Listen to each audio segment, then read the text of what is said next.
Good evening. I'm Jeff Bennett. And I'm Amna Nawaz. On the NewsHour tonight. You're not in a good position. You don't have the... We start the day's other headlines in the Middle East, where the first phase of the fragile ceasefire deal between Israel and Hamas is set to expire tomorrow.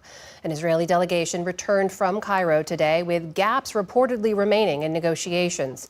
Egyptian security sources are cited as saying that Israel is pushing to extend the first phase of the deal. Hamas said today it's ready to move on to the second stage, which would entail negotiating a permanent end to the war. In the meantime, in Israel,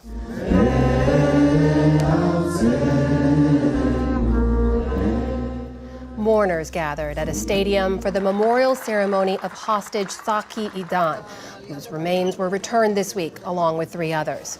And in Gaza, Palestinians prepared for the Islamic holy month of Ramadan, even as their homes and communities lie in ruins. Back in this country, a jury in Illinois found a 73-year-old landlord guilty of murder and hate crimes today for killing a Palestinian-American boy and seriously injuring his mother. The mother testified that Joseph Chuba attacked her with a knife in 2023 before stabbing her 6-year-old son, Wadi Al-Fayumi, to death in another room. Authorities say that Chuba attacked them because they are Muslim and as a response to the Israel-Hamas war. He pleaded not guilty. Pope Francis suffered an isolated breathing crisis this afternoon. The Vatican said a bronchial spasm led to a, quote, episode of vomiting with inhalation and sudden worsening of the respiratory condition. The scare required the use of supplemental oxygen. Doctors at Gemelli Hospital in Rome say the Pope responded well and remained conscious throughout. Today's setback came after 2 relatively upbeat days for the 88-year-old pontiff. So let me guess, the Vatican has already made alternative plans for Ash Wednesday next week to account for the Pope's condition. A so-called economic blackout called for today has been getting plenty of attention online, but its impact is still unclear. We spend money and make people rich without even realizing we're doing it. An activist group called the People's Union called on Americans not to spend any money for 24 hours. They say it's a way to protest the influence of billionaires, big corporations, and both major political parties. One Atlanta resident said she's taking part because she's tired of corporate greed. I've locked my cards up already. I'm not spending any money at all. I feel like our voices aren't being heard, but they're still receiving our money. They won't stop. They won't actually listen to us until we stop giving them our money. Experts say today's economic blackout is relatively uncoordinated compared to other such protests, and it's unclear whether it will have much impact on the companies it targets. The same group plans another broad economic blackout on March 28th. The internet calling service Skype is shutting down. Owner Microsoft is directing users to the company's Teams service instead. Skype launched in 2003 and quickly became a go-to for audio and video calls worldwide. When Microsoft bought Skype in 2011, it had roughly 170 million users each month. But the rise of smartphones and competition from apps like WhatsApp and Zoom have cut into Skype's market share.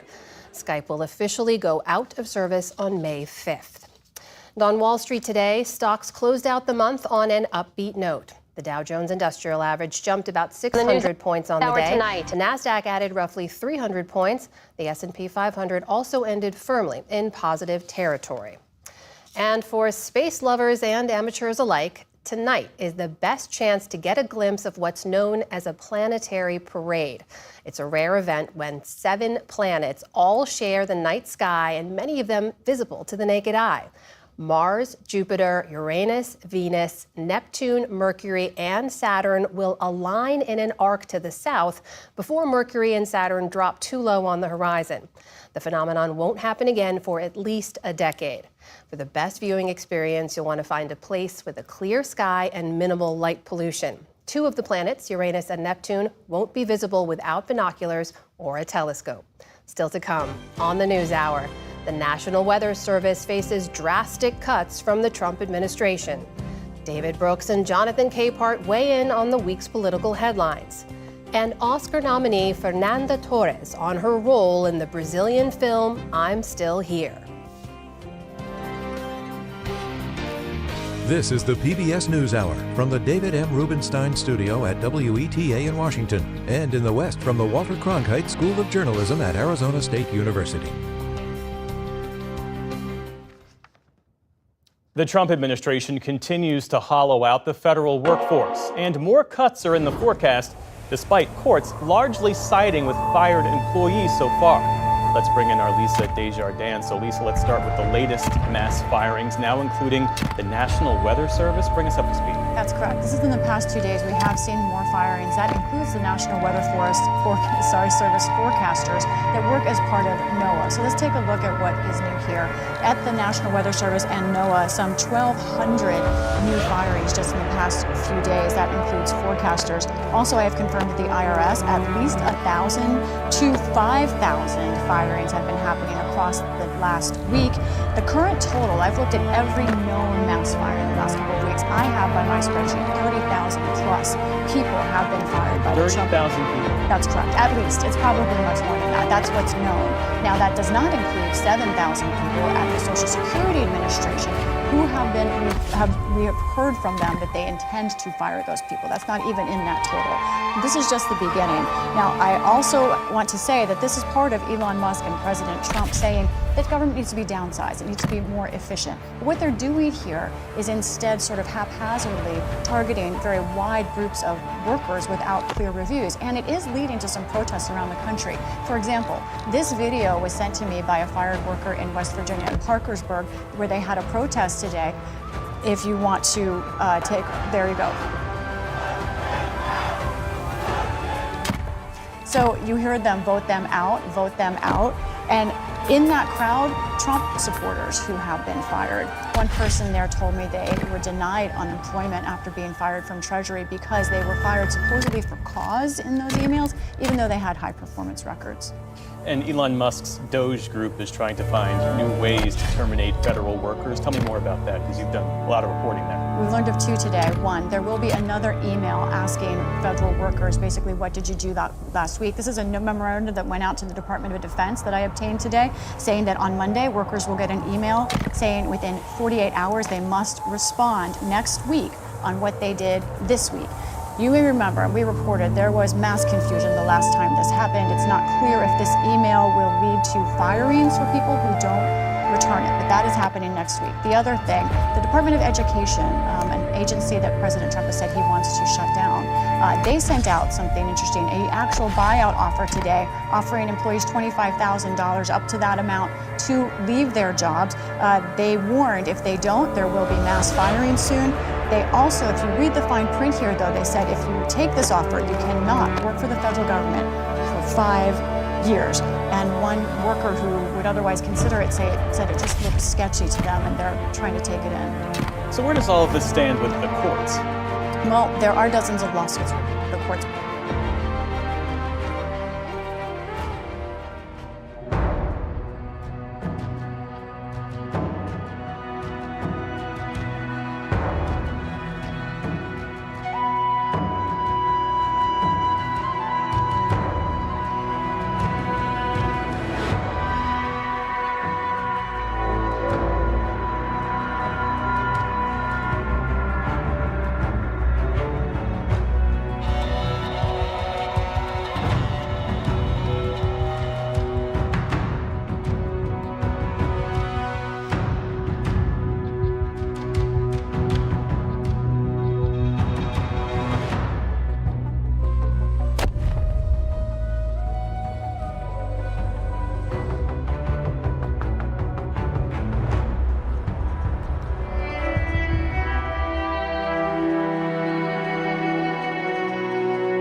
face us! Units, apart!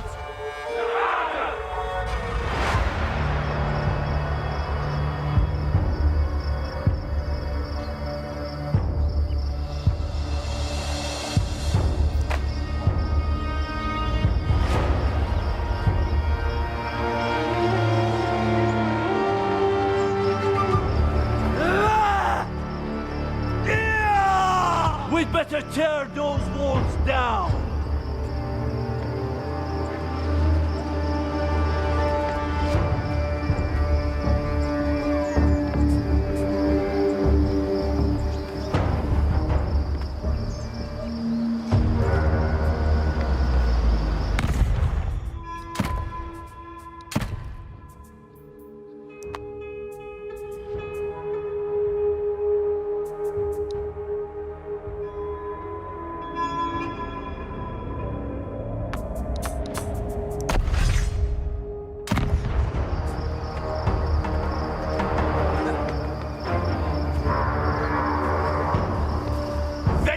Keep us out forever!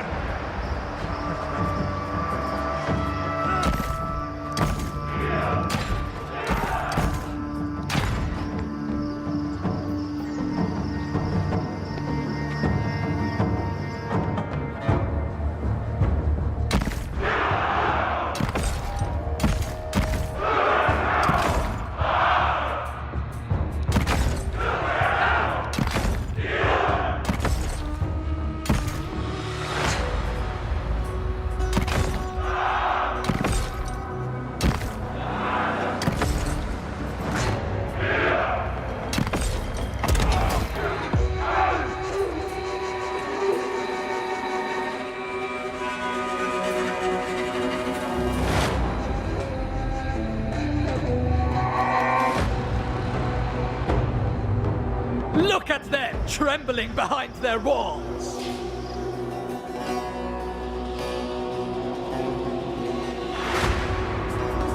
Reinforcements! Thank the gods!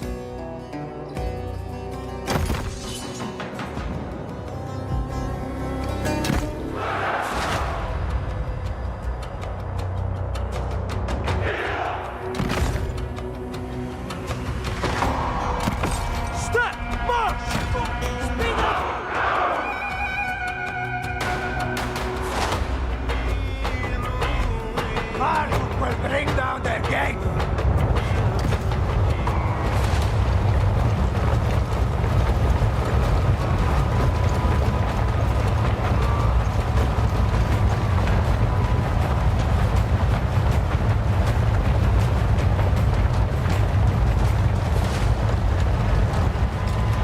We'll riddle them with arrows!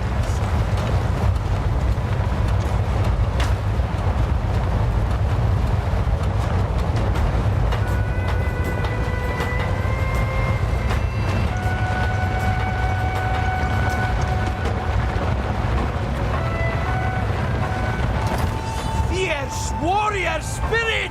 Killing them is a blessing for Assyria!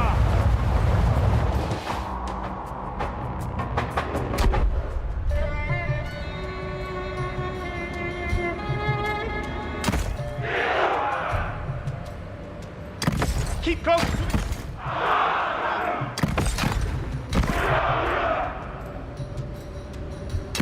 Step by step!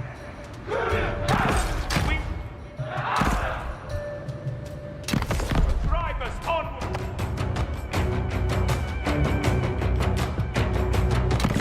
Chariots into place!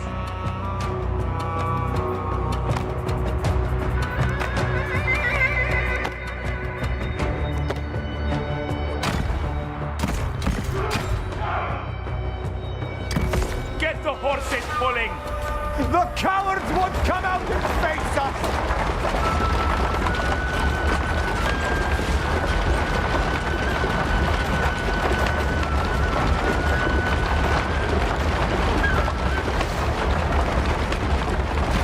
Race ahead!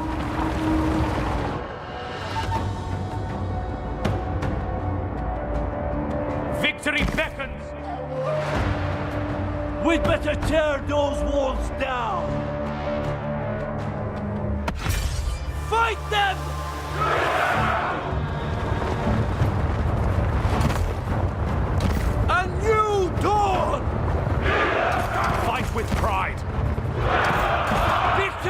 seconds! Embrace your fury! Strike them down!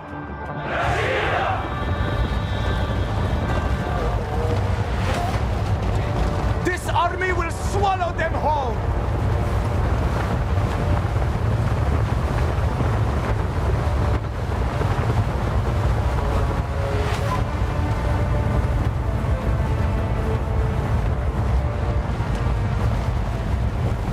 Hero of the Twin Rivers! This is how you die! No hesitation! Your hidden units stand revealed. I see our enemies!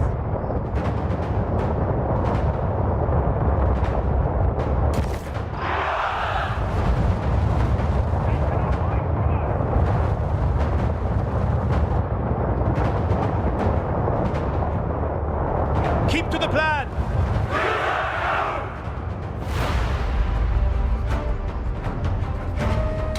Over there, move! With haste now!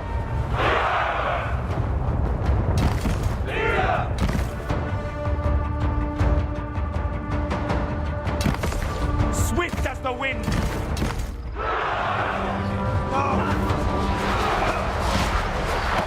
Breach gates! The gods guide us!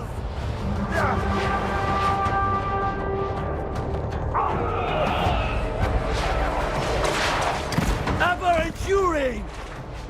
Gods bless our bows! Crack open their skulls! Your warriors seek to tear down the enemy gates. Spin it up! There they are!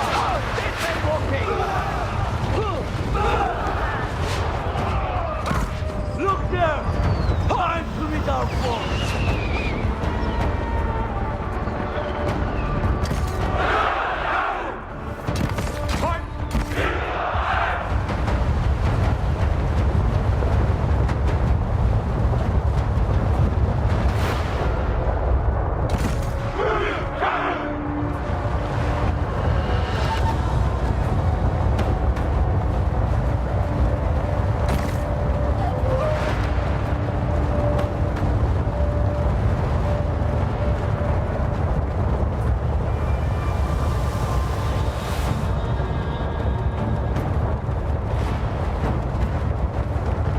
Your hidden units stand revealed.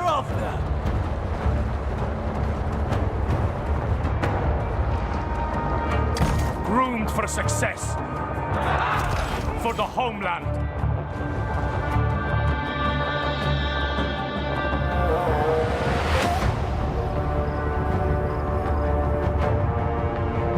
Your warriors seek to tear down the enemy gates.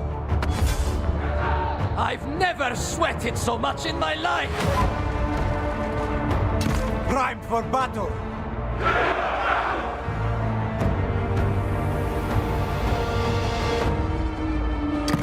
On we waste no time!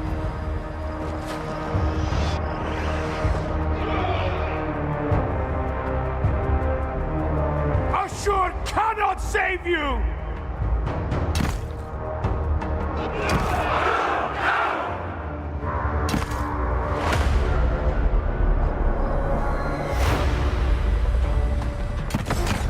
Speed it up! Spearmen! Your hidden units stand revealed. Tonight, we ransack their homes! Time to move!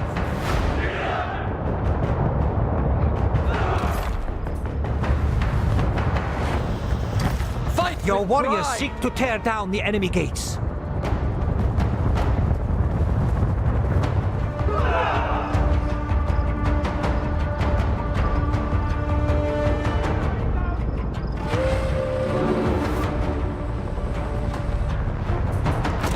They won't move us!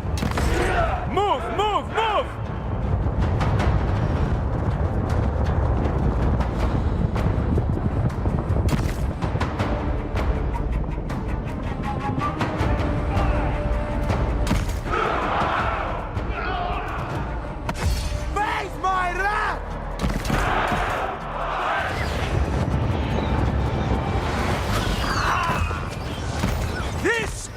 my moment! The trial begins! I hope the archers have bad aim!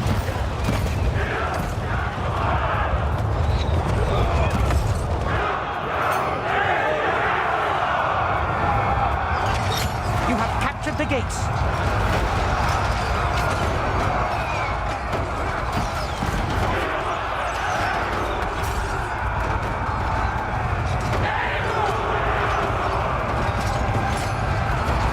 That makes the...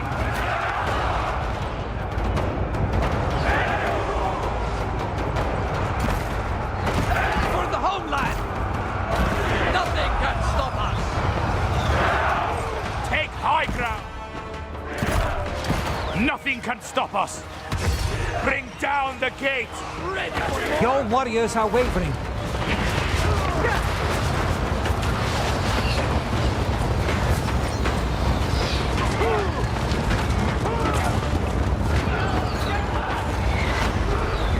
Ever enduring!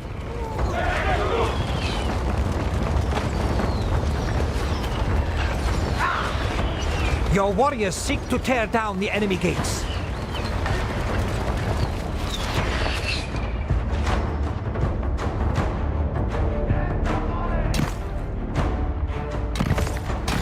Slow the pace!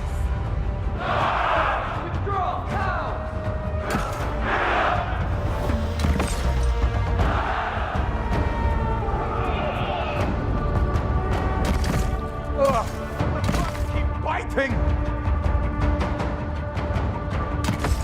Rush the horses! Marduk has abandoned us!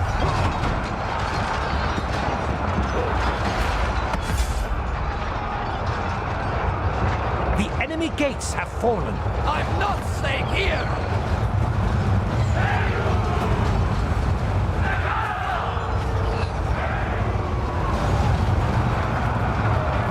God bless our foes!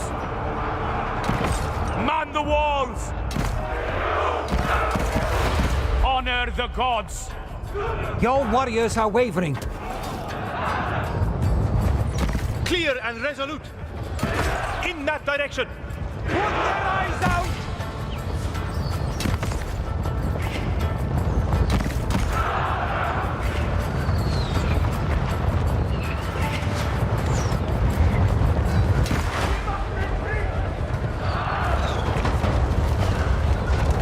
By the gods, your warriors are rallying.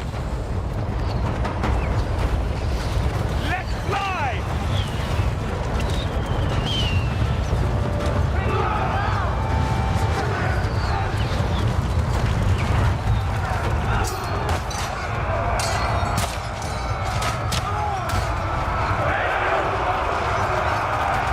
Your warriors have been routed.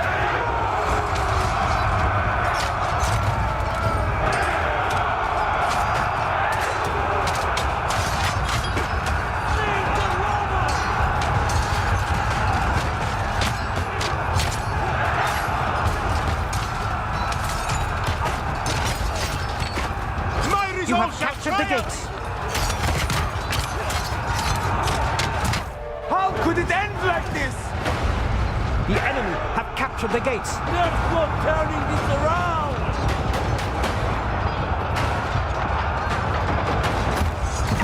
Get back!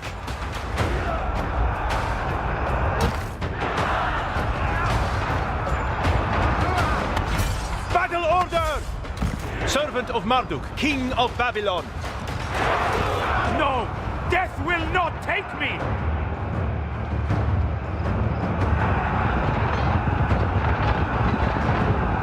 Arrows of the East! Fight By the gods, your warriors are rallying.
Look at them, trembling behind their walls. Posiłki! Bogom niech będą dzięki! Clear and resolute! Shift positions, men!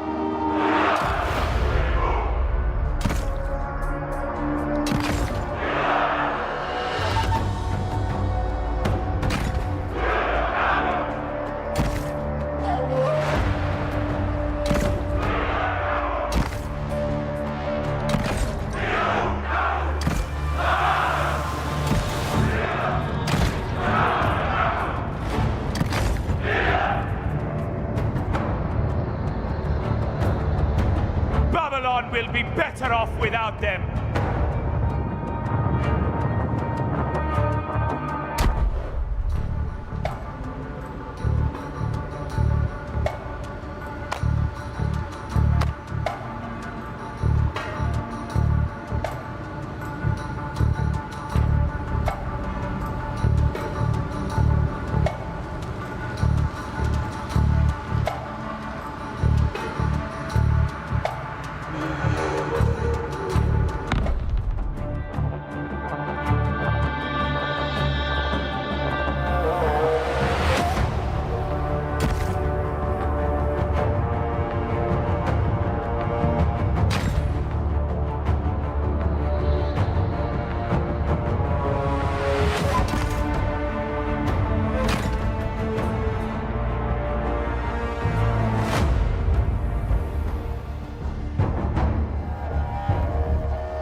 Those cowards are an insult to Ashur!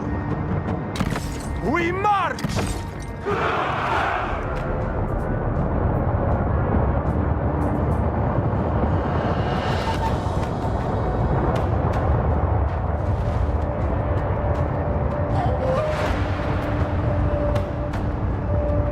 Half of them must have run already!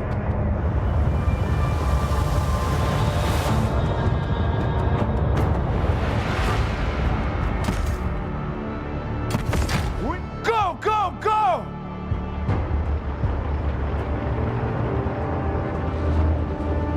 We'll riddle them with arrows. Rend their flesh. Fight with pride! Shoot now! Speed it up! Arrows not! Marduk will bring down their gate! Chariots! Chariots into blaze onward!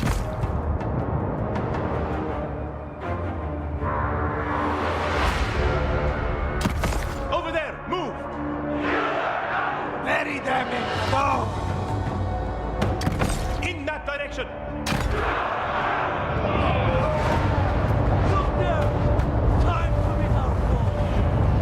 Twoje ukryte jednostki zostały ujawnione!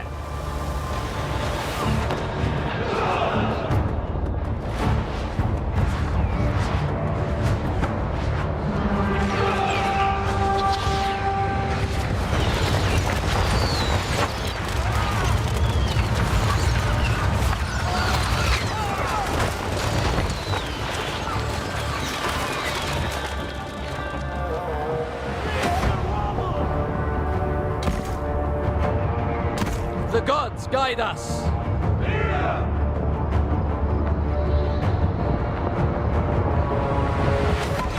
Send them stones.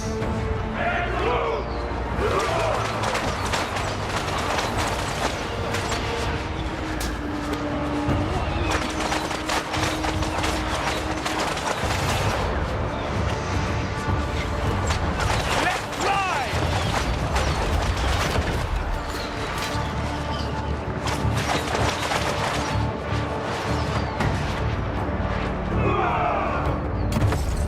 Rush ahead!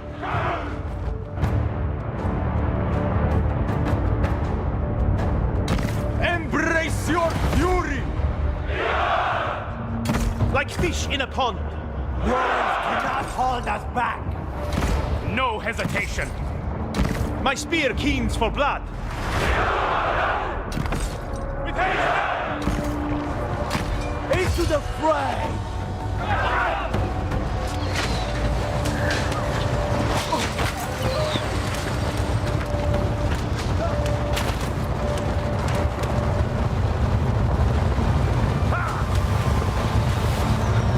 Stop them Twoi flanking! wojownicy chcą wyważyć bramy wroga.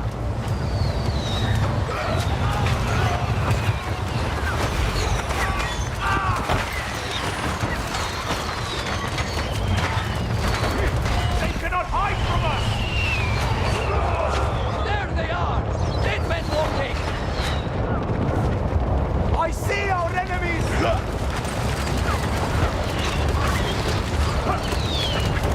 Zaatakowano twojego generała. Reach the gates!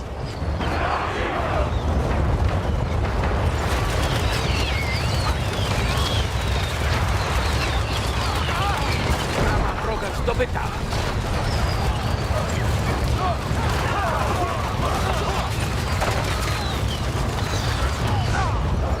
They appear like spirits!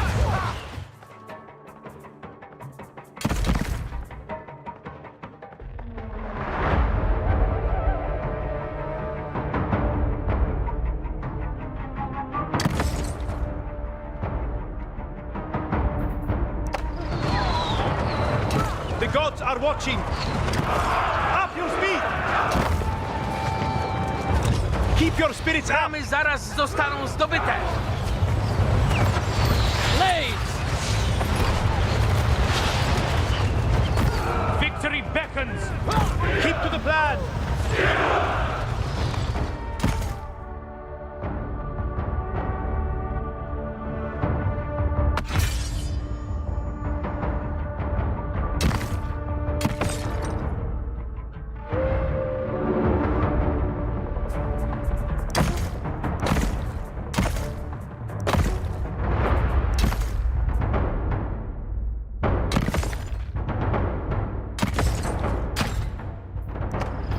Twoje ukryte jednostki zostały ujawnione.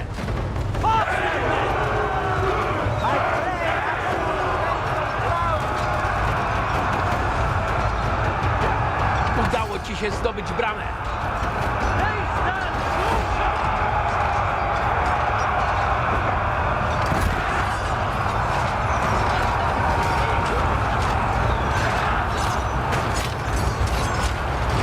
Harriet! Swift as the wind! This is how you die! Ready and alert.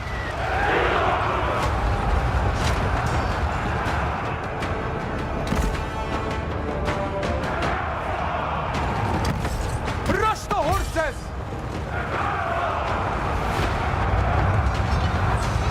I've never sweated so much in my life!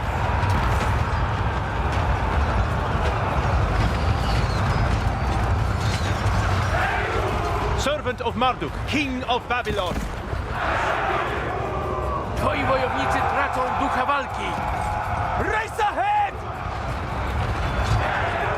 Men, check armaments. Crack open their skulls! Go, go, go! Blaze onwards! No, death will not take me. Swift as the wind! Clear and resolute. They shall taste bitter failure!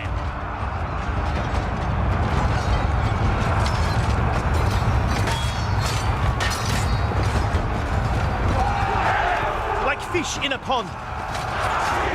Keep fighting! There's no honor in running! Groomed for success!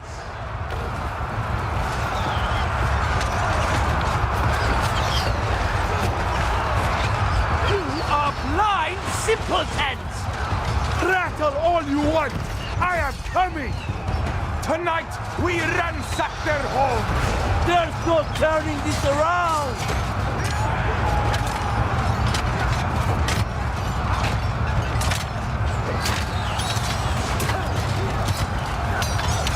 Twoi wojownicy tracą ducha walki. Withdraw! Now!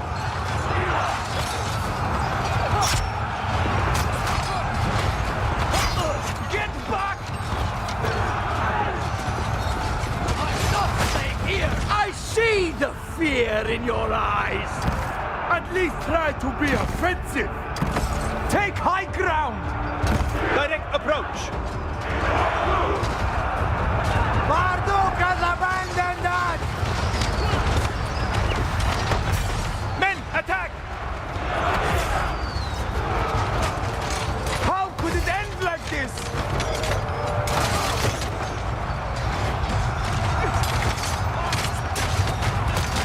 Twoi wojownicy rzucili się do ucieczki.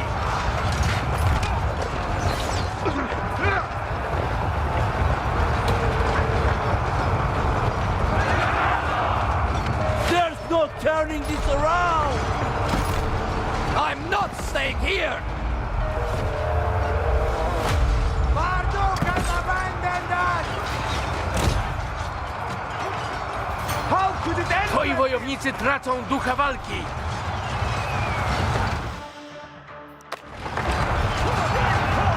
Udało ci się zdobyć wieżę przeciwnika. Victory beckons! No! Death will not take me! Man the walls! A clash of fury and will.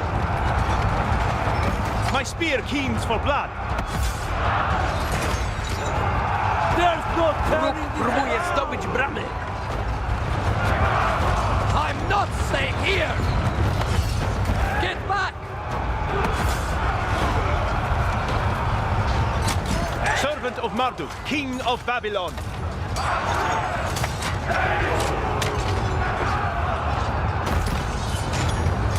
Perfect virtue! Into the fray! How could it end like this? Twoi wojownicy rzucili się do ucieczki. No hesitation! Speed it up! Break them! Marduk has abandoned us!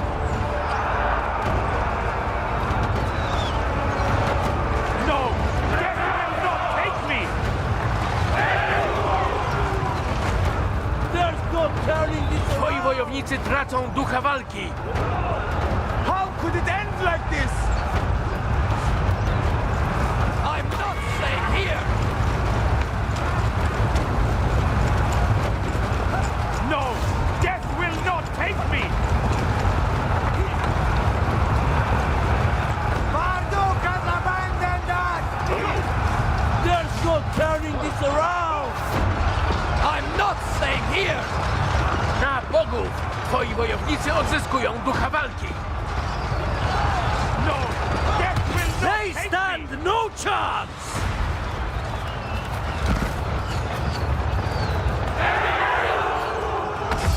Fear me!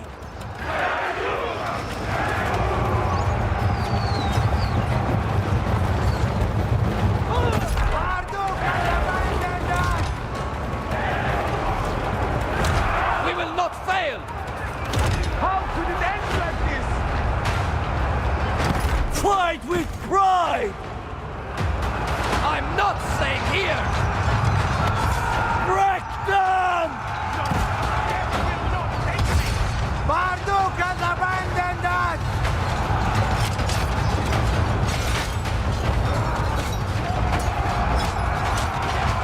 Wróg próbuje zdobyć bramy.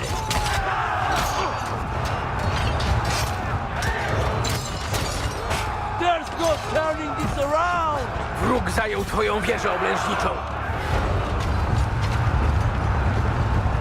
I'm not staying here!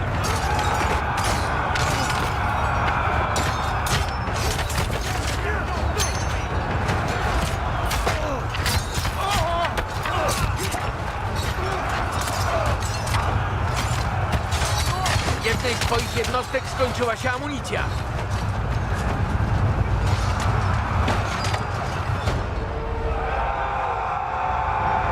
How could it end like this? There's no turning this around! Marduk has abandoned us! I'm not staying here!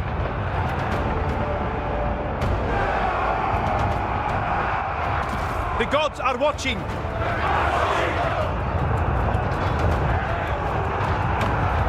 Twoi wojownicy tracą ducha walki! Face my wrath! The city is as good as ours!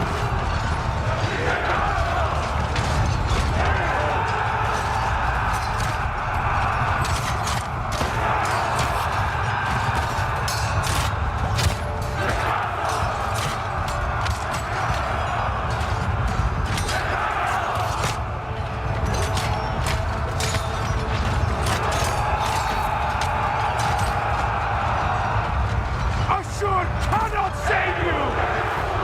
No! Death will Generał not wroga take me! poległ!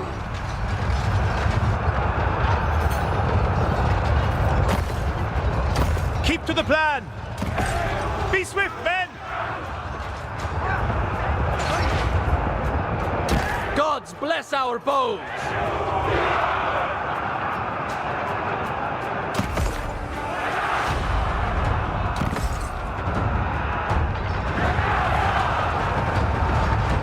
Observe your opponent! Wróg próbuje zdobyć bramy!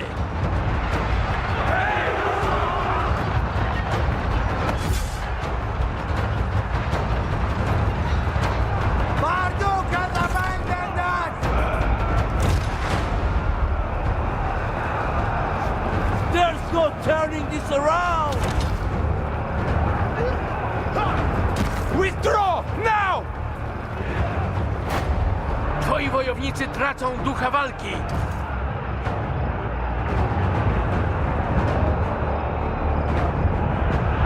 No! Death will not take me! Patience in battle! I'm not staying here! Tremble before us! How could it end like this?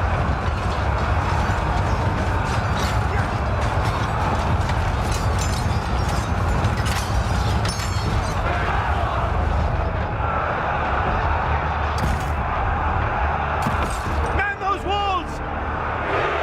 Men, step ahead! A new dawn! Marduk has abandoned us! There's no turning this around! Zwycięstwo jest w zasięgu ręki!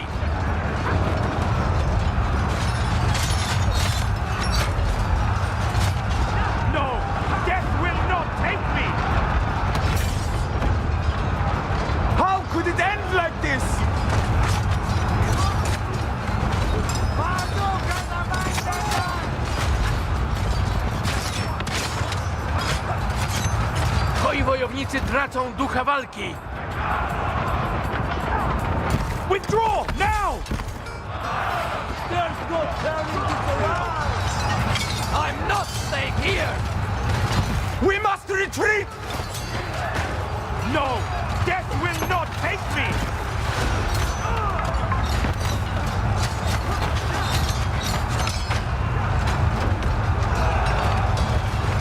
Marduk has Wróg próbuje abandoned zdobyć us! bramy! There's no turning this around! Get back!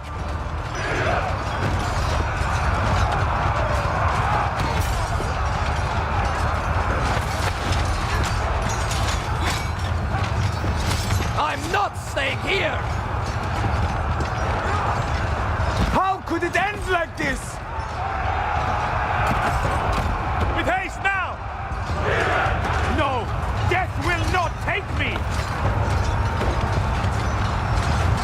Marduk has abandoned Twoi us! wojownicy rzucili się do ucieczki.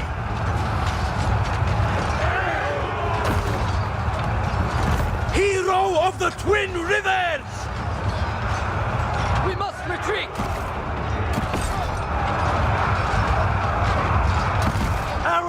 the east. Get back! There's no turning this around. I'm not staying here. Twoi wojownicy tracą ducha walki. How could it end like this? Marduk has abandoned us!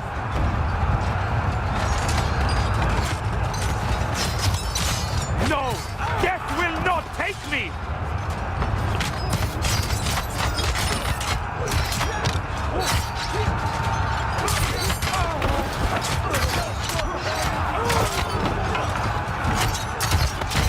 Smash and clash! I'm not staying here. How could it end like this?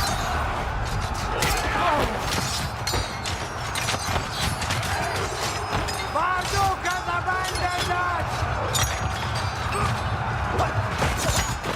No! Death will not take me!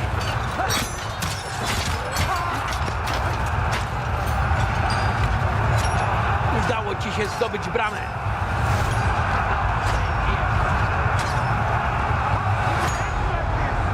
There's no turning this around. Ha! I never doubted. Marduk led us to triumph! No! Death will not take me! I'm not staying here.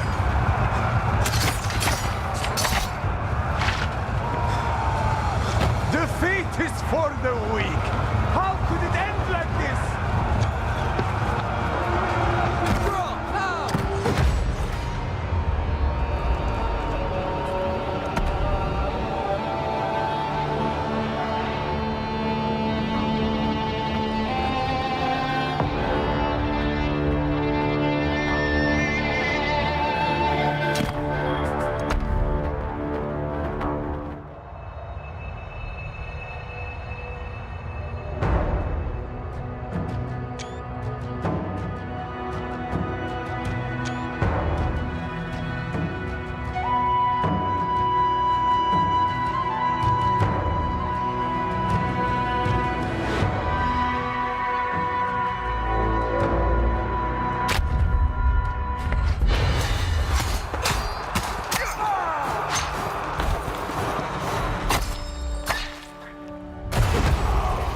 A flawless martial performance.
I will guide these people.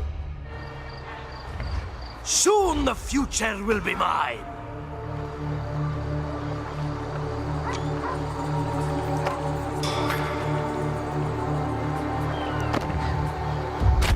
I shall bring a new era to the whole world.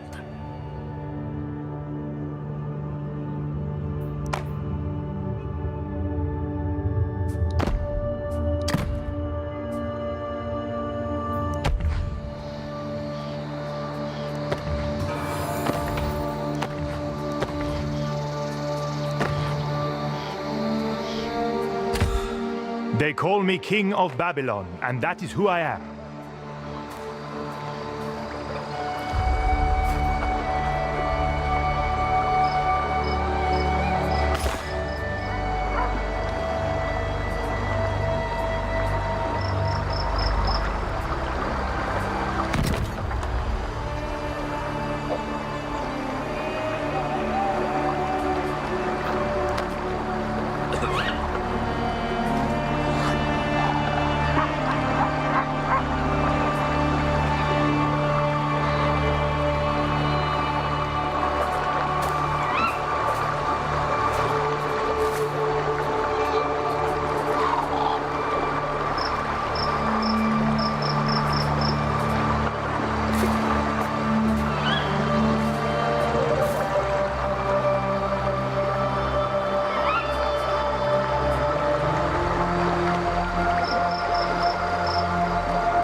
Rightful ruler of Karduniash. I seek capable warriors only.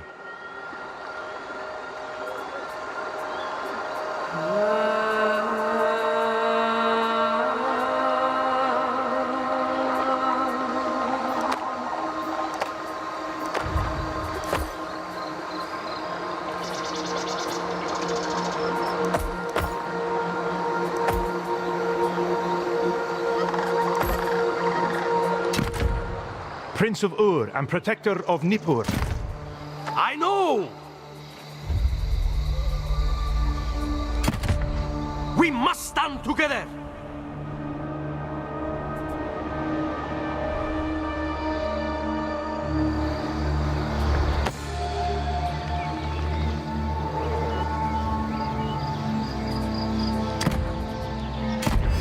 You are in this court by my grace only.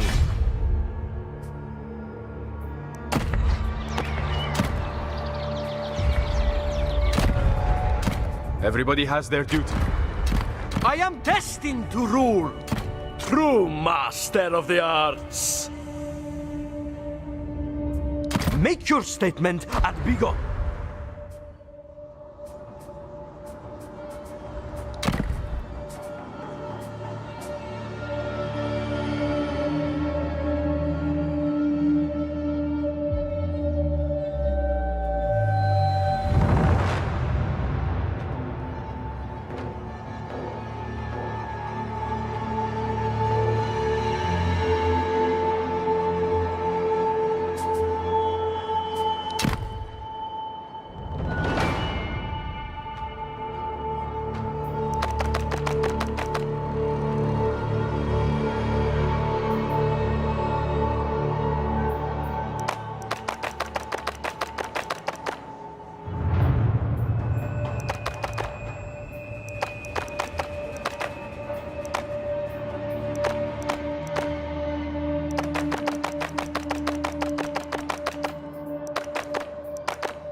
You're a revolting robber. Bag of gold or bronze blade?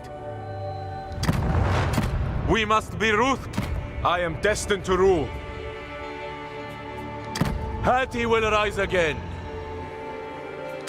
The future belongs to us. Everybody, we must stand together. I am destined to rule. Bag of gold or bronze? The future belongs to us.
Not surprising.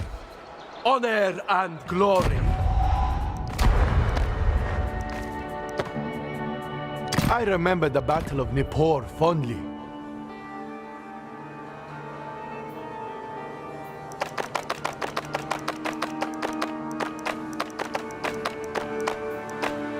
Will there be more?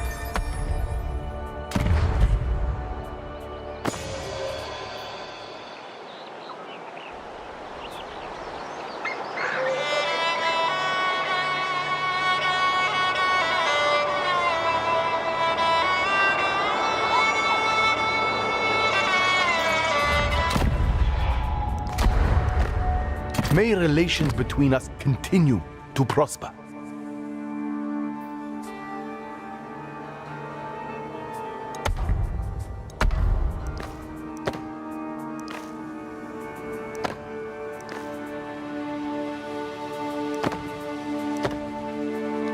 I am death. You are a sight for a sore eyes.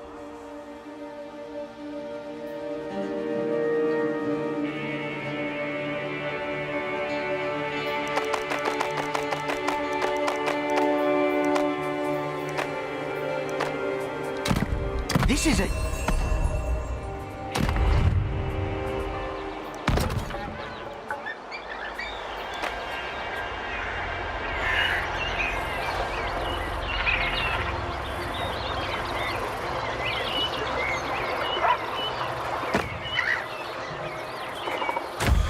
I am a Kassite.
I seek long-term solutions.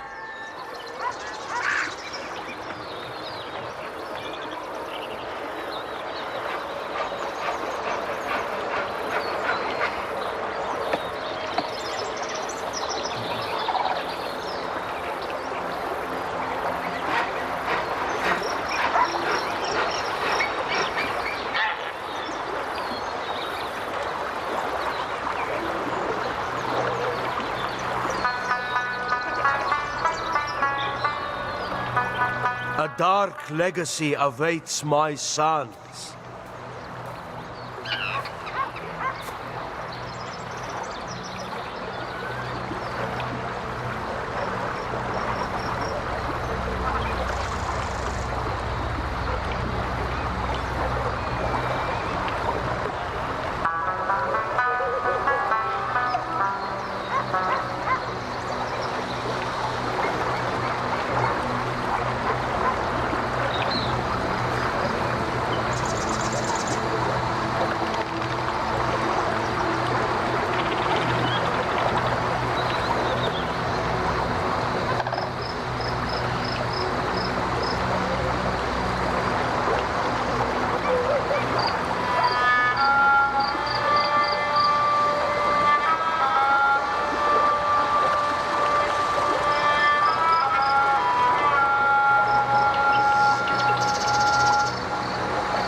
I must become stronger to be noticed.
Thews tremble with weakness.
The world is a marred shrine.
My time is now.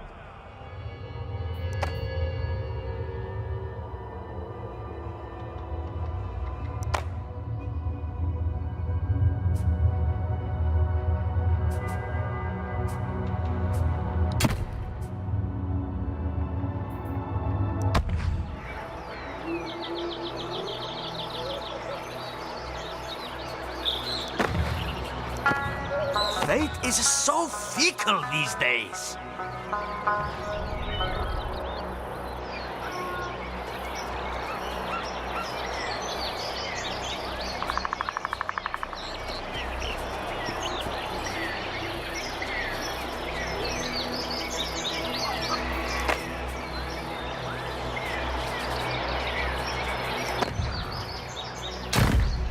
They chose me and I agreed.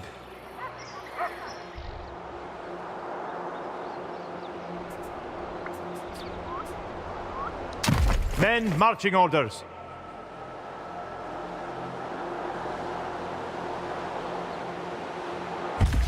I seek a blessing from the gods.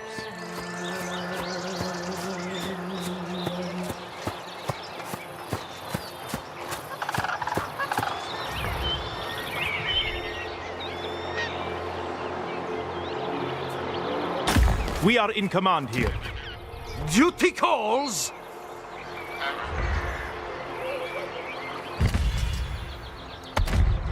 The finest hour.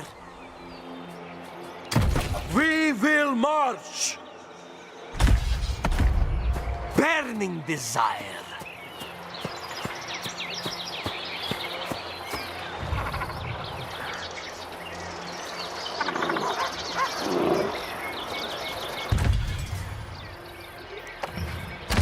I will inspect the barracks myself.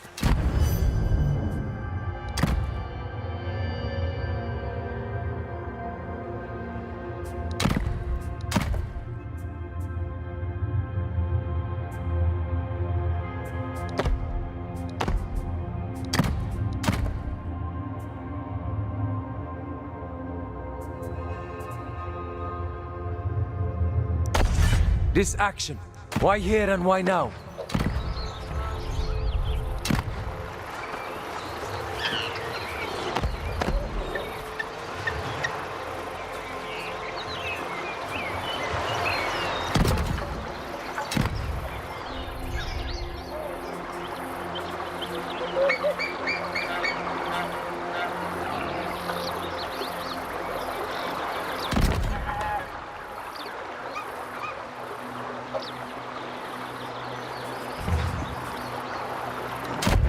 I am the future of the world.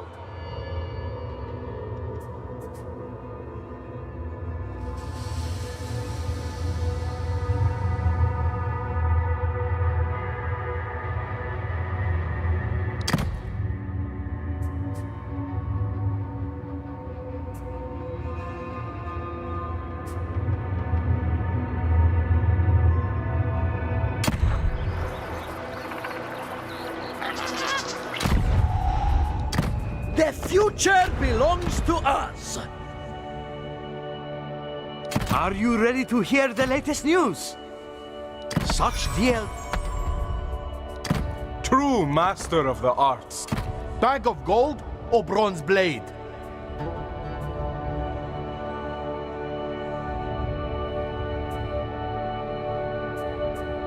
You have always been the better leader. Happily. I am destined to rule. We must stand together.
pleasure to...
This is the heart of the universe, and I am its master.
quite predictable.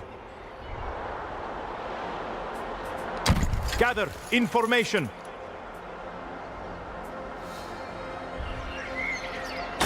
Are the maps accurate? Time to go.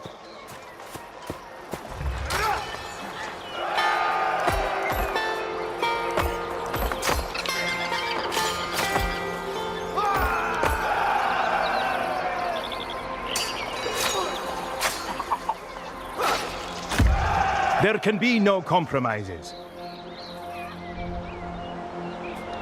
Caution is a virtue enabling survival.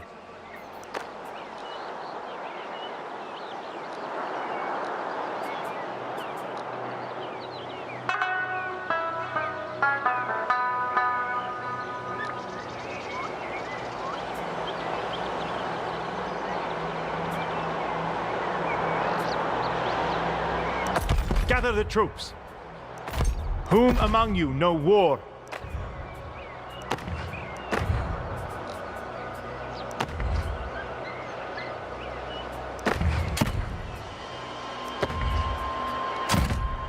Martial prowess!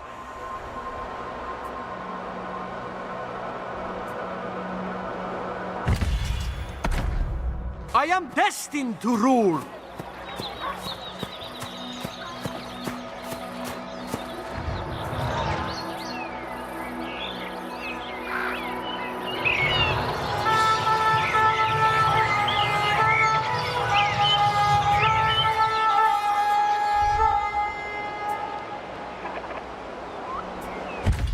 God, show me the way.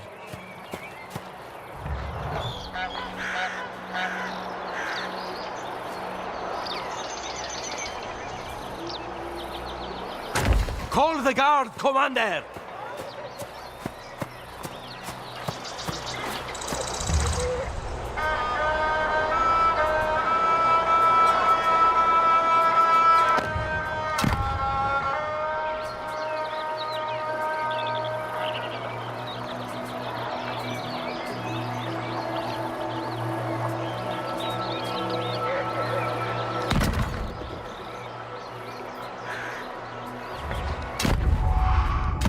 Everybody has their duty. Greetings. Ceremony over. Let us proceed.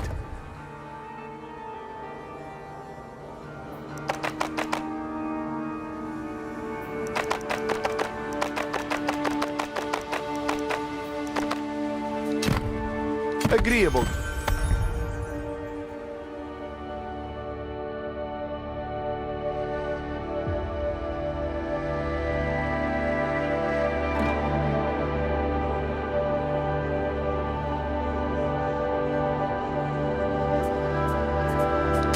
True master of the art.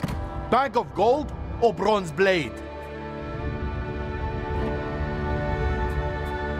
You have always been the better leader, Adad. A goodie. The future belongs to us. How long will the world last?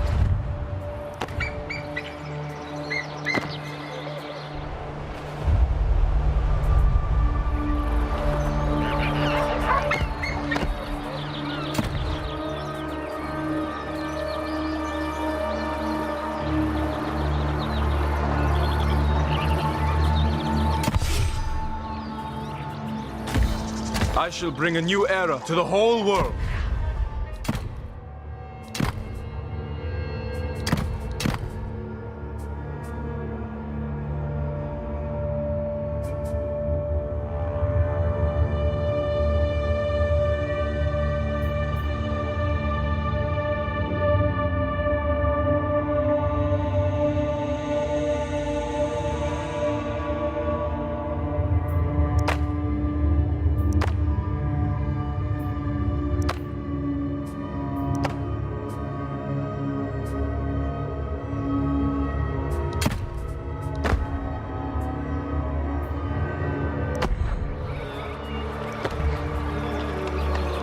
Take them, feed them, train them. Replenish the regiments.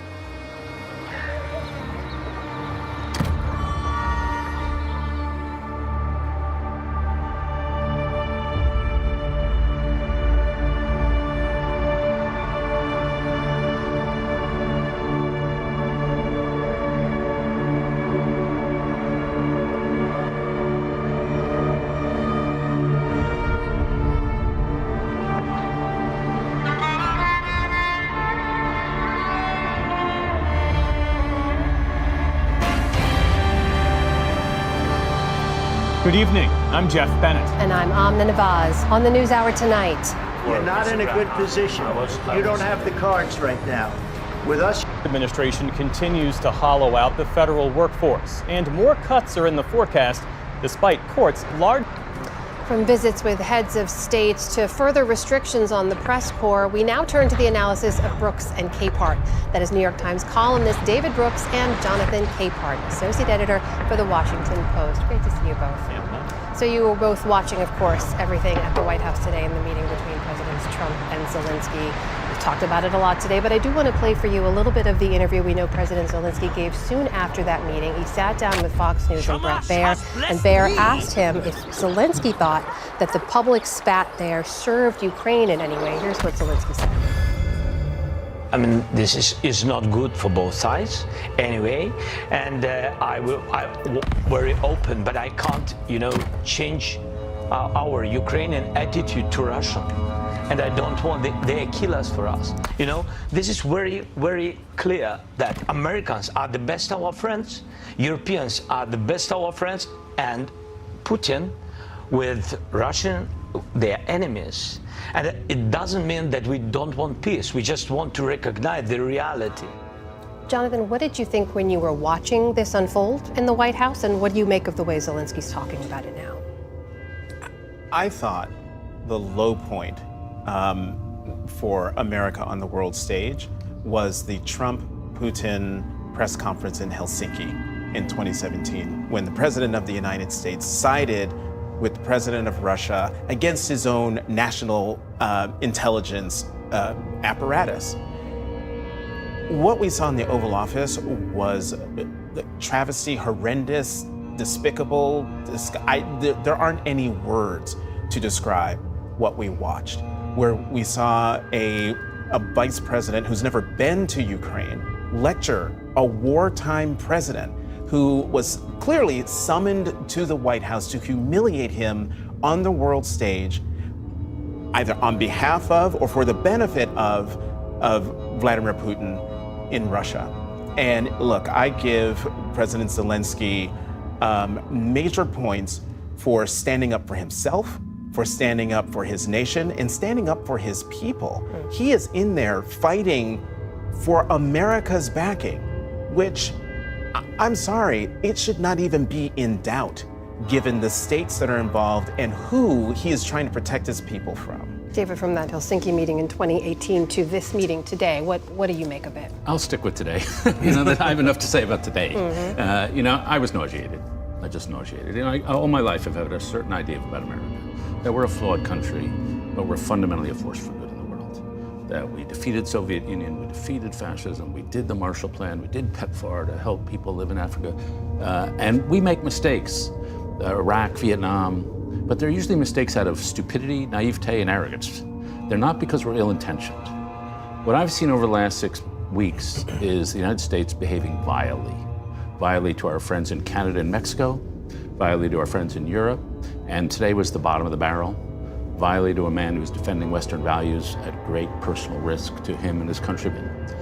Donald Trump believes in one thing. He believes that might makes right. And in that, he agrees with Vladimir Putin, that they are birds of a feather. And he and Vladimir Putin together are trying to create a world that's safe for gangsters, where ruthless people can thrive. And we saw the product of that effort today in the Oval Office. And at first I was thinking, am I feeling grief? Am I feeling shock, like I'm in a hallucination? But I just think shame, moral shame. It's a moral injury to see the country you love behaving this way. You heard Congressman Lawler, who would not criticize the president necessarily, but is a Ukraine supporter, say we're further away from a deal. They have to get back to a deal. The war has to end. You also heard Nick Schifrin report earlier, his European sources are saying there's a fundamental transatlantic break now. Is this the realignment, Jonathan? Has this happened? The U.S. is now closer to Russia than to its European allies? Undisputed. Yes. Yes. And the fact that the Europeans are already looking at it as a break, I think they have to do that. They can't depend on the United States now. After what happened to President Zelensky in the Oval Office, what happens to the Baltic states? What happens to Estonia if Russia rolls over the border? What happens to Poland if Russia rolls over the border? What happens if any of the NATO countries are attacked by Russia after what we just saw? They cannot depend on the United States anymore after more than 7 decades. I'm sure the Europeans are probably even more in shock than we are at this table. And I'm glad you used the word gangster, because that was the thing when President Trump got into it with President Zelensky. You know, you don't have any cards. Without us, you know, you have no deal. That was gangster rule there. And between him and the vice president, it also felt like watching a wrestling match where Vance jumps in the ring and then taps in the president, and then they gang up on a man who is literally fighting for the survival of his country. David, is there a way to get any kind of deal back on track? Is there a way to repair what was clearly broken today? Yeah, I think so. I mean, Trump is transactional. He'll bash people, he'll hate people, and then he will do a deal. We've seen that in the past. I just wonder where his values are. If he clearly has a thing for Vladimir Putin. We've seen that for 8 years. And he's not going to lean on Putin. He's going to side with Putin, as Timothy Snyder said today. And so maybe that's just his belief system. And J.D. Vance has a value system, which is a belief in performance art. What he did was not the act of someone who is a diplomat. It was not the act of someone who's a statesman. It was not the act of someone who has the faintest hint of responsibility to edge on his president, to just try to do a mano a mano against a man who's 10 times the man he is, frankly. So there's a lot to overcome. But I do think it's got to be in America's interest not to let Vladimir Putin take over Ukraine. Surely everybody sees that. And so I have some hope there'll still be a possibility for a deal somehow. We did hear in that exchange at the end, President Trump, as it was sort of coming to a close, he said, well, this is going to be great television. Sort of acknowledged this is all unfolded on live television for the entire world to see. And for better or worse, this is a president who really understands the power of the media and how to harness it and how to leverage it. And I know we've talked about some of the changes before, his continued attacks on the press, blocking the AP's access from some White House coverage as well. You saw him take control, the White House take control of the press pool that covers the president full time, make sure everyone else knows what's happening with the president. Peter Baker, of course, longtime Russia correspondent, said it reminded him of the Kremlin press pool takeover. And I just want to get your takes on where that sort of attack on the press stands and whether we're in much more sinister territory now. I do think we're in more sinister territory because you've got to look at what's happening with AP. In light of his lawsuits against CBS, against ABC, threats threatening the licenses of other broadcast entities, this is all part of a pattern of roughing up anyone he views as not either insufficiently loyal or people who have wronged him. And he looks at the press as an entity that has wronged him. But what I would say is, you know, it's sort of inside baseball that, you know, AP is not allowed in the pool, which means they can't get into all these places. To me, it just says that the White House press corps, which already does hard work, they're just gonna have to work a little bit harder, reporting on an administration that already leaks like a sieve. David? Yeah, I mean, Donald Trump does everything he can to destroy things that would restrain his power. And so that's the attorney generals he fires, that's the inspector generals, that's the JAG officers, that's the leadership of the military who doesn't like, and the press is a potential restraint on his power. And so he is trying to dismantle the idea of the press. And if I could bash the press a little, or at least the owner of Jonathan's newspaper, we're helping. Jeff Bezos, when he says we're gonna have an opinion section in the Washington Post that does not brook dissent, that's just not journalism. And I've seen this again from entrepreneurs who say, why would you publish something you disagree with? They just don't get it, some people. That's what we do. That's what democracy is. Your loyalty to democracy is higher than your loyalty to one ideology or another. And so the idea that we're going to have a major newspaper that doesn't publish dissent, that can't be. David Brooks, Jonathan Capehart, thank you both for being here, for engaging always. We appreciate you. Thanks, son.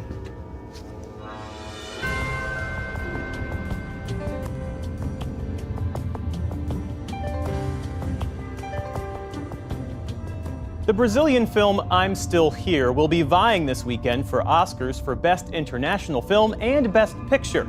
And its star, Fernanda Torres, already the winner in the Best Actress category at the Golden Globes, is also competing for an Oscar. Senior arts correspondent Jeffrey Brown talks with Torres for our Arts and Culture series, Canvas. Eunice, não, deixa que eu tiro. Não, você tem que aparecer na foto. É? Claro. Vamos lá. In the drama I'm Still Here, we meet the large and loving Paiva family, living what appears to be a blissful domestic life near the beach in Rio de Janeiro. But this is 1970s Brazil under a military dictatorship, and their world is about to be upended by the arrest and disappearance of husband and father Rubens, a former congressman. Tem mais alguém em casa? Não, só meus filhos pequenos. Estão lá em cima, não tem necessidade de arma. Fernanda Torres plays Eunice, his wife and mother of their 5 children. I think the essence of this film is endurance. They tried to erase this family, to say that they never existed.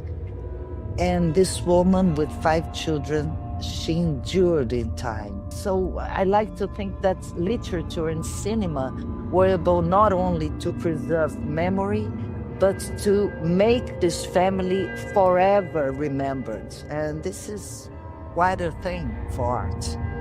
The film, directed by Brazilian Walter Salles, is based on the real-life Paiva family, whose story was told in a memoir by only son Marcelo in 2015.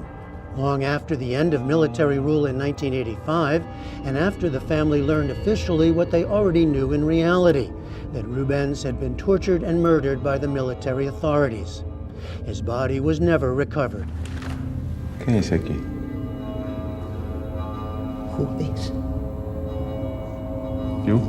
Não é tão difícil. In the film, we see Torres' character detained herself for days, fearing and fighting that reality, intent on finding her husband and keeping her family together. I think Eunice was a woman raised to be the perfect wife of the 50s, and her utopian life, it's over in a tragic and awful way. And it's a woman that, after such a tragedy, in a very difficult time, she becomes herself. What's really striking in watching you is that so much of the emotion of this character has to be internal. How do you think about showing the emotion but holding it back? I never thought it could be so powerful. You see, because normally as an actor you want to show how well you can feel, how well you cry, how well you scream, but suddenly you had this character that everything in her was about self-control because she had 5 children and she could not panic, she could not have like the Oscar scene where you cry and you scream, and I never thought it could be so powerful. Eunice teaches me a lot about acting. Torres says she learned in part by studying the real Eunice Paiva, watching her in interviews throughout her life before she died in 2018. But Torres also had another example close by. Her mother, Fernanda Montenegro, is a legendary figure in Brazilian theater and film. The first, and before her daughter, only Brazilian to receive an Oscar nomination for acting, for her performance in the 1998 film Central Station, also directed by Walter Salles. And her mother, now 95, appears in I'm Still Here, playing her daughter's character in the last years of her life. So what is the most important lesson about acting you learned from your mother? Many years ago, she told me that you cannot play a tragic character and start to cry in the first bad news, she told me. When you do a tragic character, you have to swallow and endure, swallow and endure. And I remember that vividly when I had to do Eunice Paiva. I said, that's the key. When it was released in Brazil in November, far-right groups there called for a boycott of the film. But it's become a major hit, raising questions about the country's historic amnesia and the film's continuing resonance. Just this month, former President Jair Bolsonaro was charged with plotting a coup to overthrow his loss in the 2022 election. What is your sense of how much or how little Brazilians have grappled with this painful past? You know, it lasted so long, and it ended with an economical crisis and also with an arrangement that we all would forget what happened. And in Brazil, it was called the amnesty. So Brazil never dealt with the crimes that happened during the dictatorship. And we thought it was all over. But then now, when the film was being released, we just discovered that there was a real attempt of a coup d'etat, military coup d'etat in Brazil. The director, Walter Salles, said that films like I'm Still Here can serve as, quote, instruments against forgetting. Because it has happened with this film and with this book. And suddenly this film in Brazil became a phenomenon of people from all kinds of beliefs. They all started to go to the movie theater and talk about the dictatorship and talk about this is not right. I mean, to kill a family like this. As it's the story of a family, everybody can relate to that people. If you are young, to the young children. If you are a mother, to my character. If you are a father, to Rubens Paiva's character. So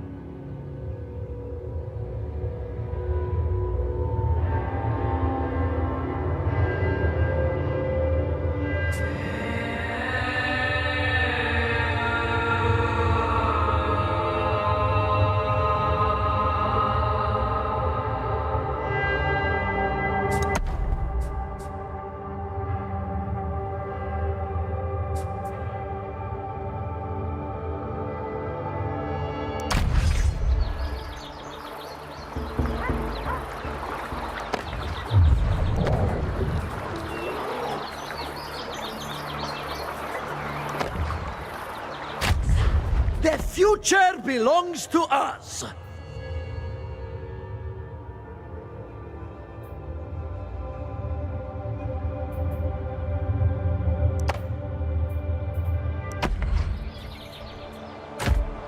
Dreams aplenty.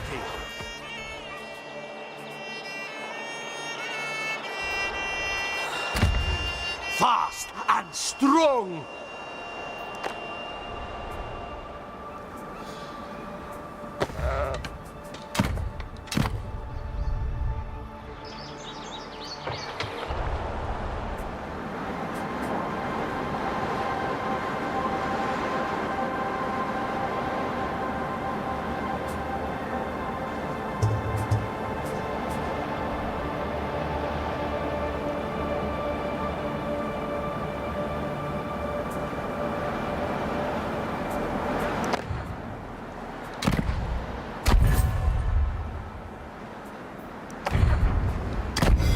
You are in this court by my grace only.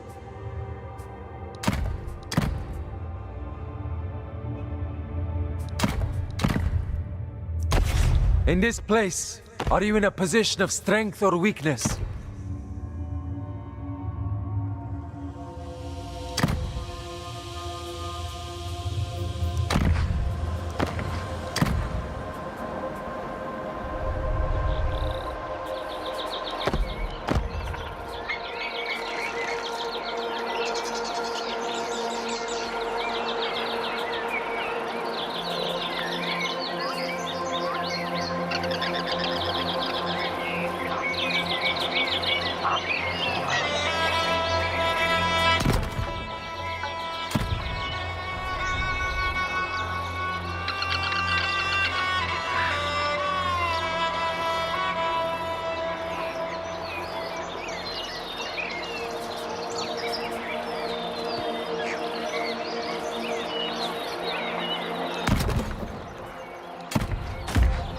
wide awake.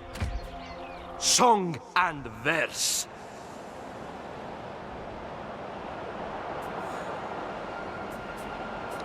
Return to daily duties.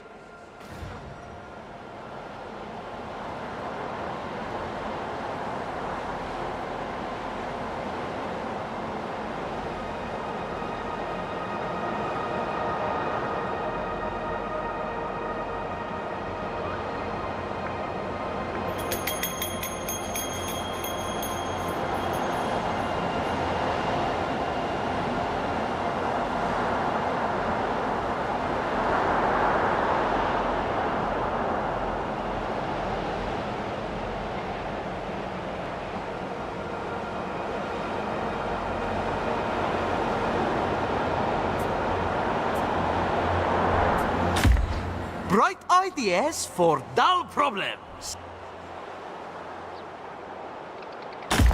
Through that region. Let us encamp. Only the bravest should come. Your hearts sing for blood? Come then.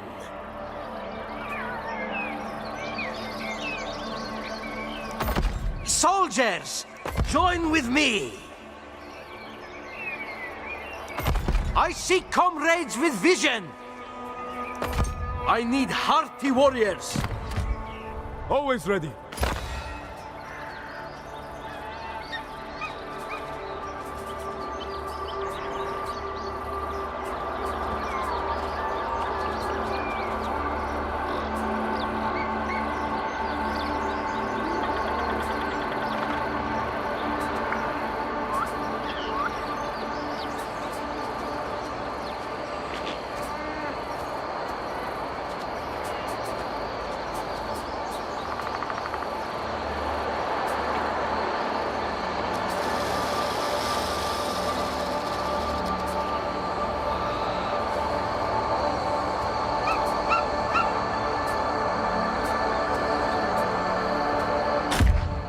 I know. About as much. Men, set off.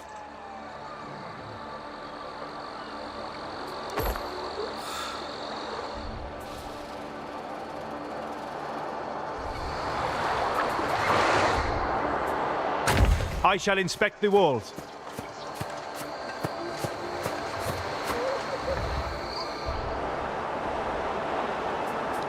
The officers wish my counsel. Call for volunteers.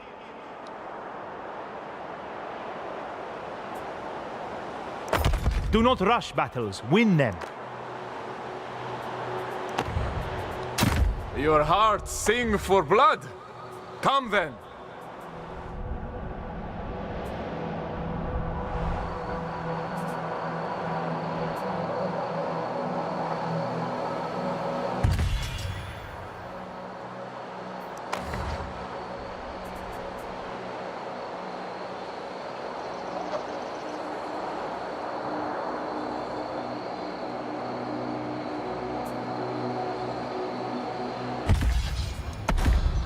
I listen.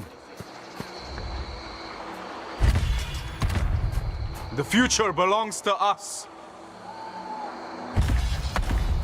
Burning desire.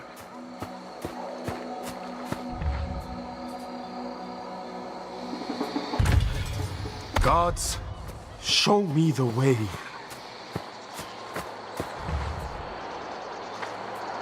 Explore the region. I seek comrades with vision.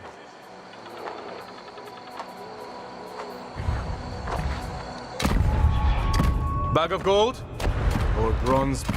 Bright ideas for dull problems.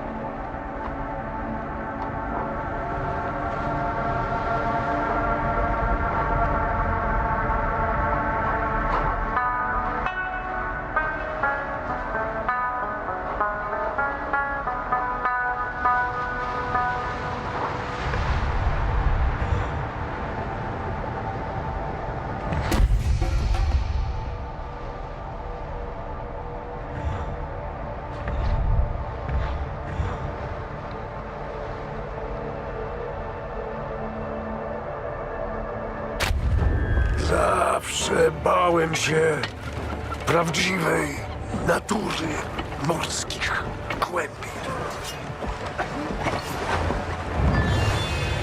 Nieustraszony, uparty, bezlitosny, niepowstrzymany.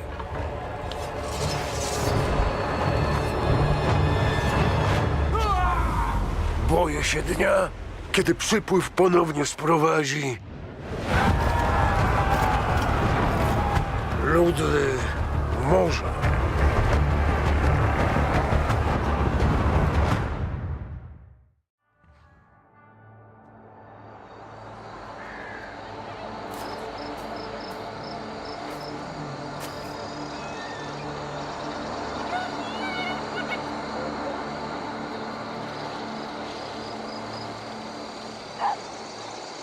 They do not see the true leadership.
What a terrible day!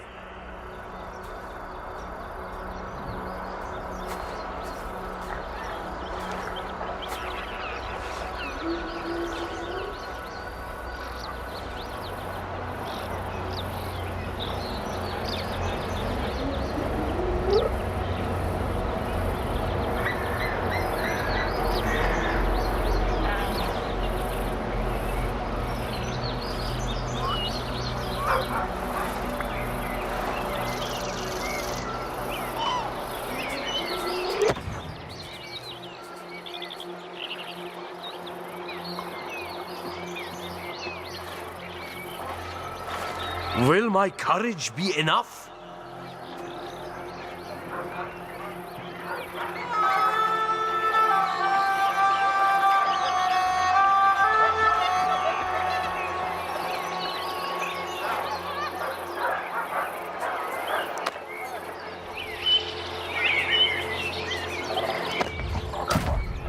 Let us fish.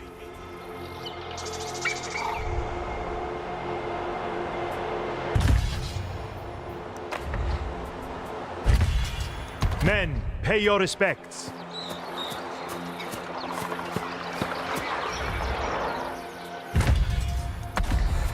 Praise Adad.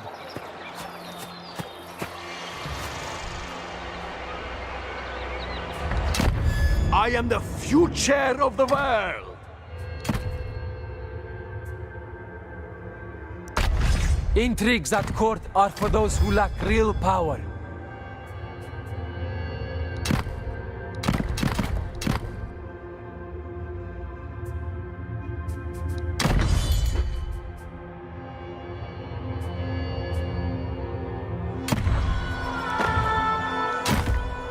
Babylon endures.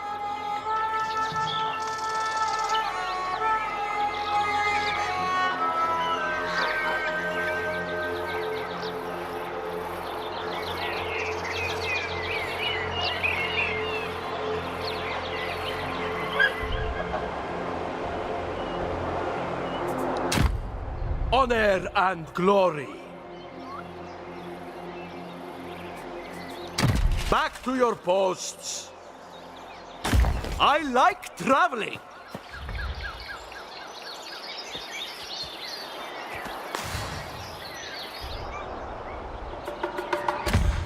Bag of gold or bronze blade?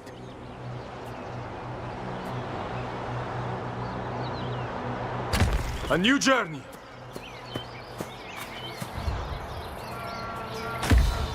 My allegiance lies elsewhere. You shall not influence me. Begone, foul usurper!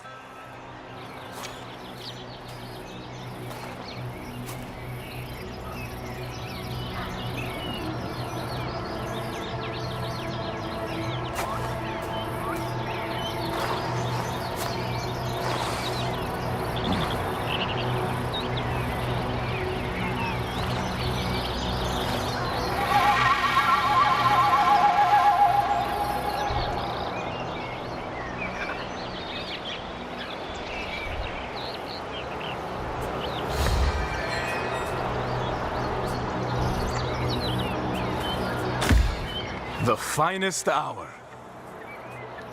We camp here. Soldiers, attention! Take that pathway. Dreams aplenty.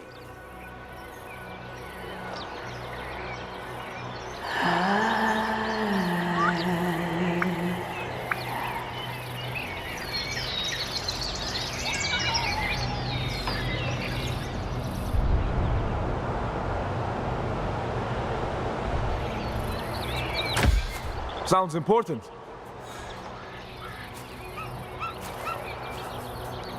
Fill the ranks. Training will come later. Dwell and swell. I need hearty warriors. Duty calls.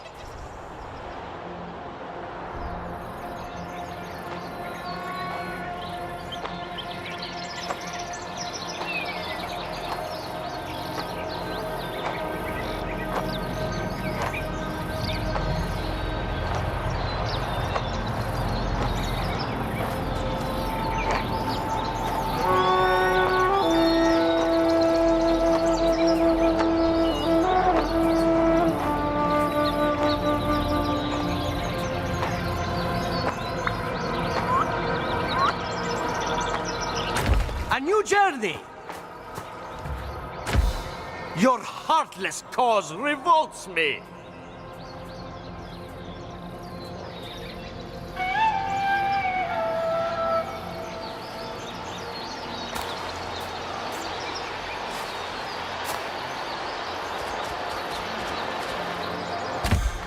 True master of the arts. I am thinking.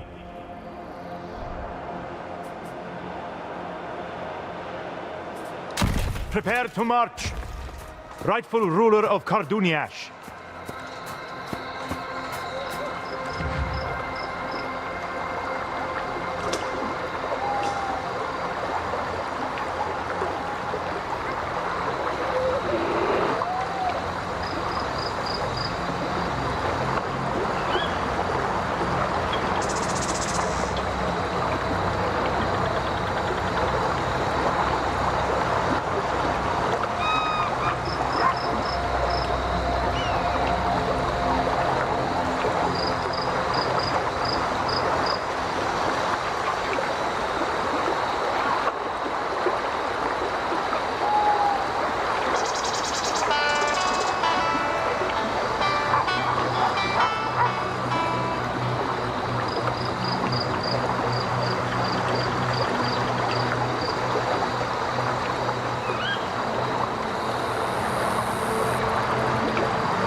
true master of the arts.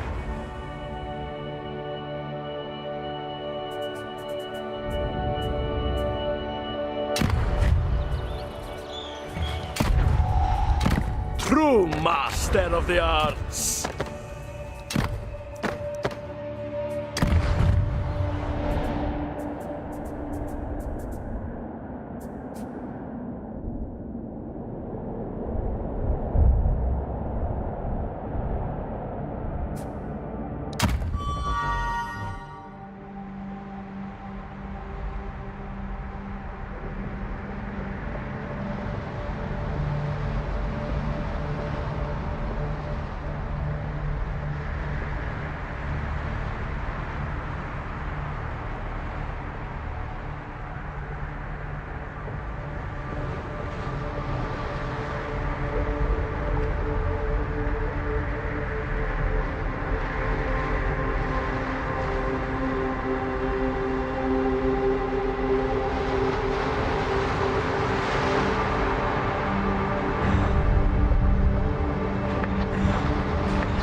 My allegiance lies elsewhere. Wide awake. Wide awake.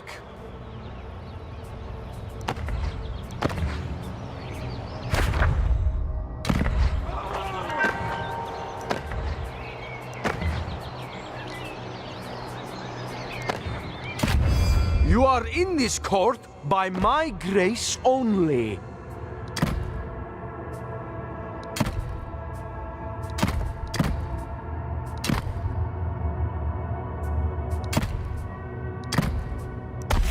I find it hard to suffer your diplomatic dances, Babylonian.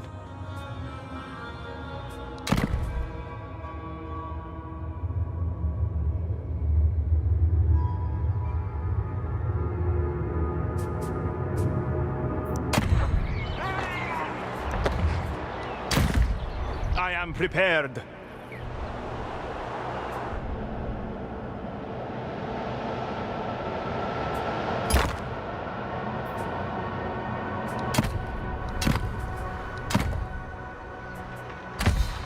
Just go away. Let it be.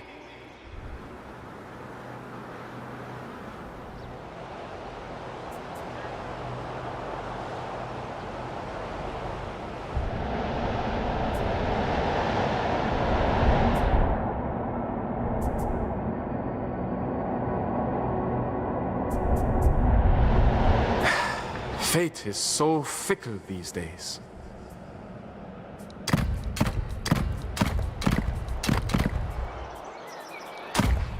My time is now.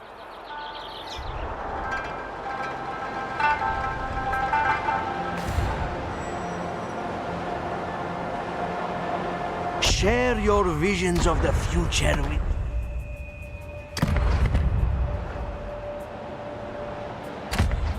Prince of Ur and protector of Nippur.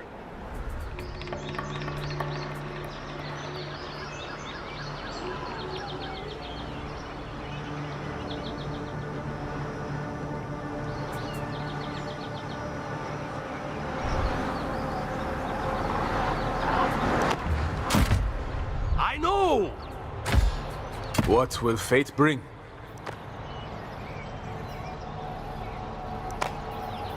A dark legacy awaits my sons. You shall not influence me!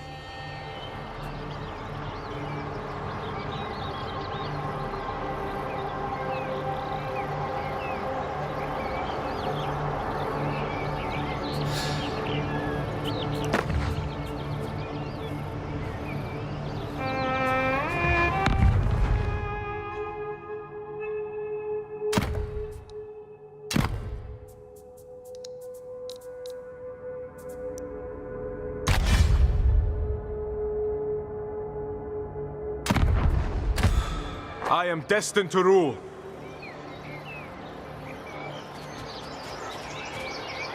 The world is a marred shrine. Burning desire. True master of the arts. Surround their land. Keep them trapped. We must stand together. We set off now. Smite them to smithereens.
Make their homes their tombs. Fast and strong.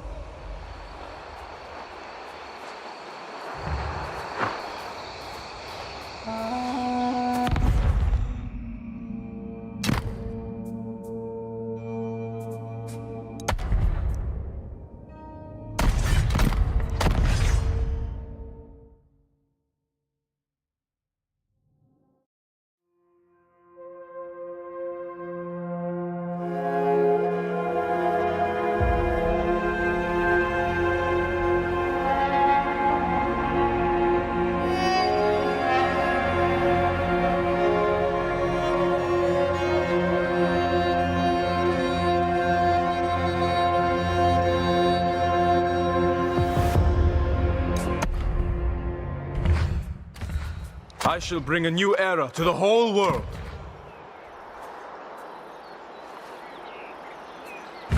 Battle positions.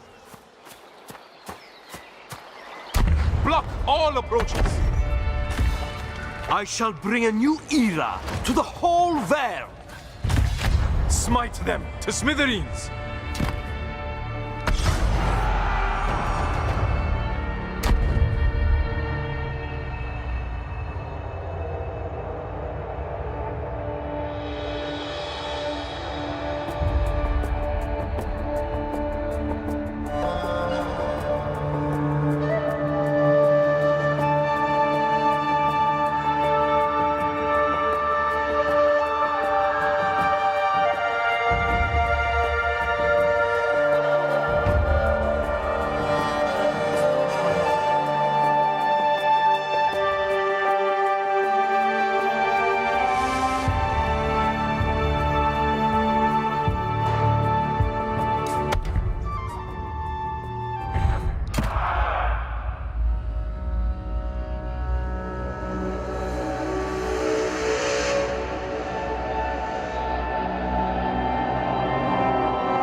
Posiłki! Bogom niech będą dzięki!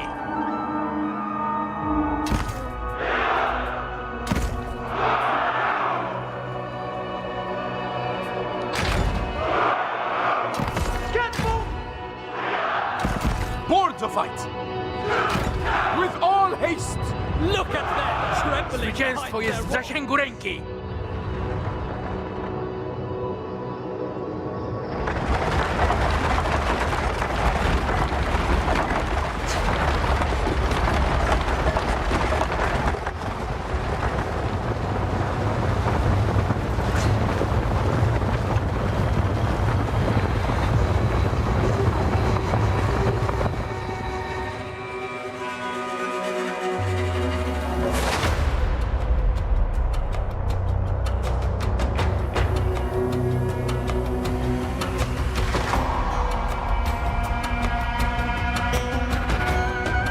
Marduk will bring down their gate!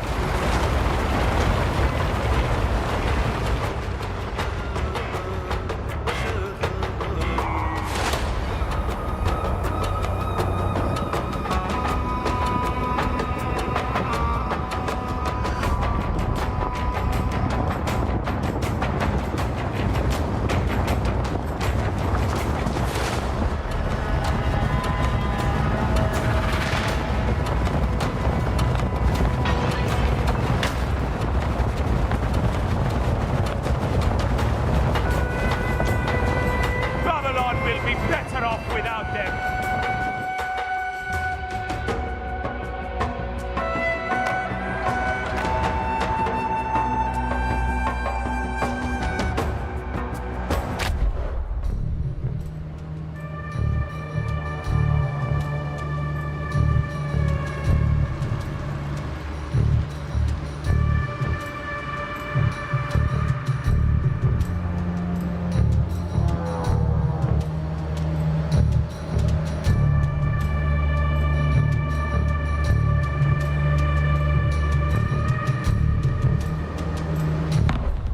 Zaatakowano twojego generała!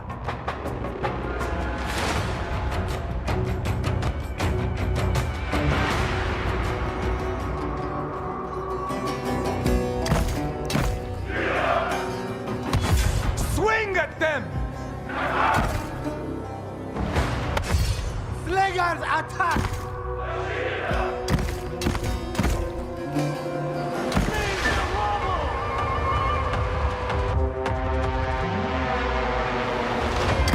Roll onward!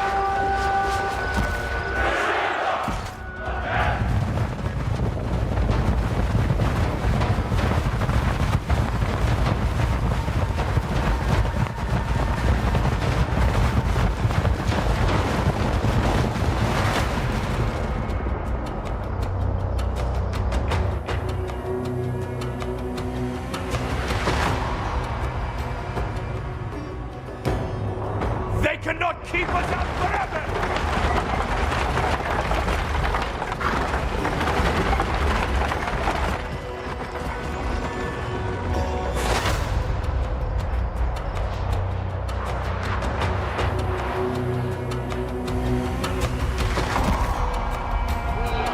Primed for battle! Rush ahead!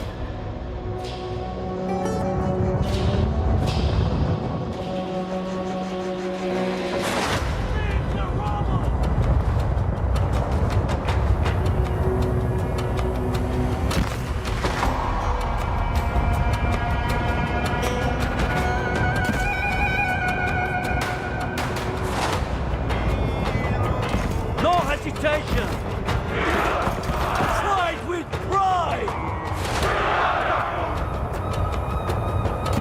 On the move! Rush ahead! Spearmen! No hesitation! Fight with pride! Speed up! Jednej z twoich jednostek skończyła się amunicja.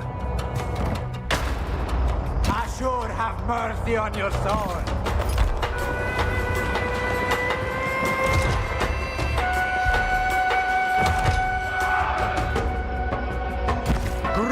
doomed for success. History in the making. The gods guide us. Faster, men! Ashur cannot save you! God, men!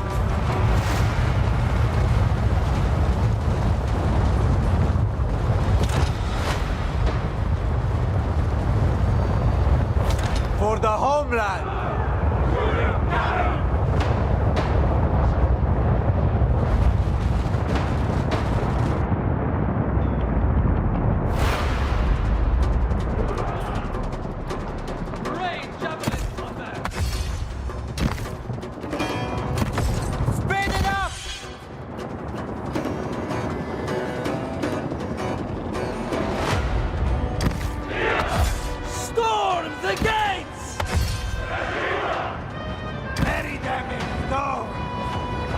Twoi wojownicy chcą wyważyć bramy wroga.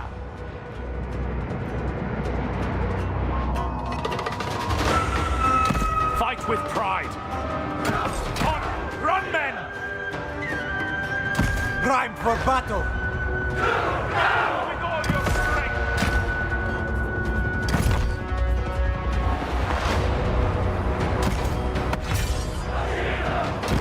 Fight with pride!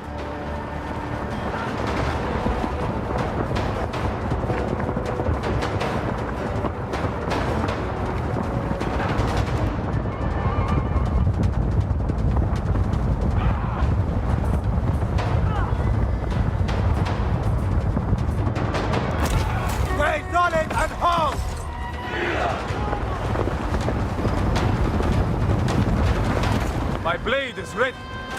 It must be done.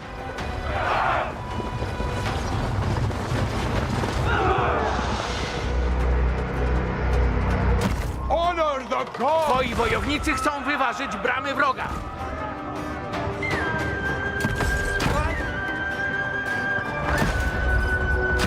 Hack and flash!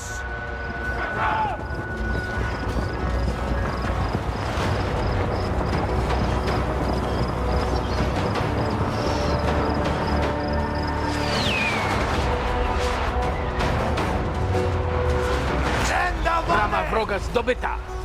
Spearmen! Strike them down!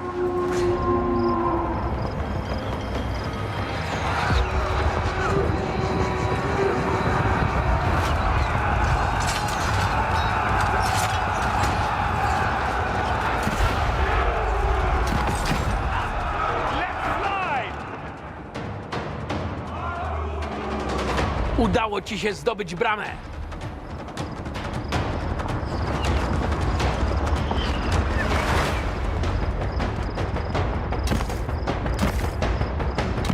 Rack! Double pace! Ever enduring! Run, men! Twoi wojownicy chcą wyważyć bramy wroga.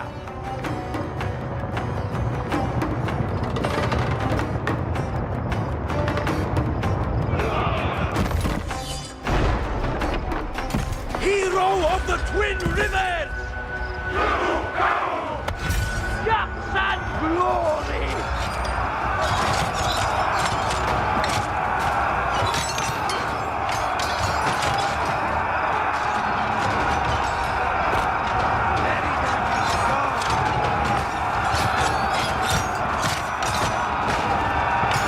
This is my moment!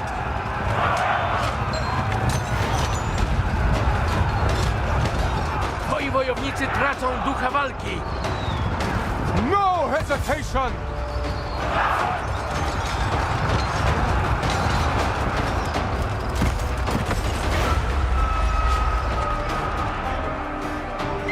We must retreat! Send the volley! Hero of the Twin Rivers! Twoi wojownicy chcą wyważyć bramy wroga. Wróg zdobył bramy.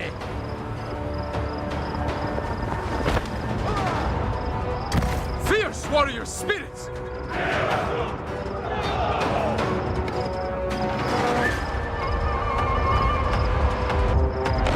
droga zdobyta.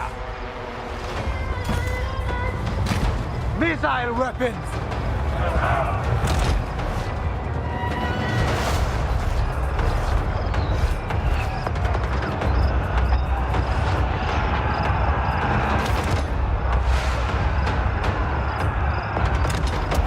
Fight your way back! Udało ci się zdobyć bramę. Withdraw! Now!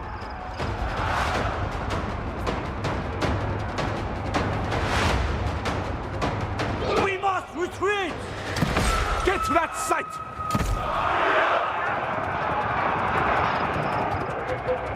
Let's fly! Show your true metal!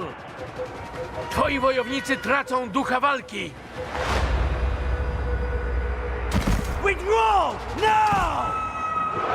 There's no turning this around! Smash and clash!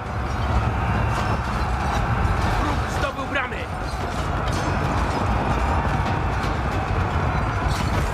Go with haste! Nothing can stop us! I'm not staying here! Make the gods proud!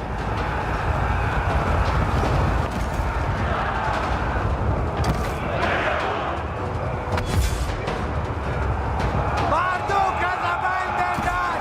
Let's break them! Bramy zaraz zostaną zdobyte. Men, no! Take that place!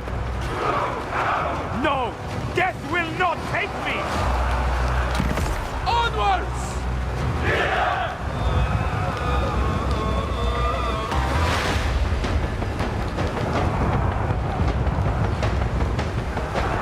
More to fight! A little rain never hurt anyone. How could it end like this? There's no turning.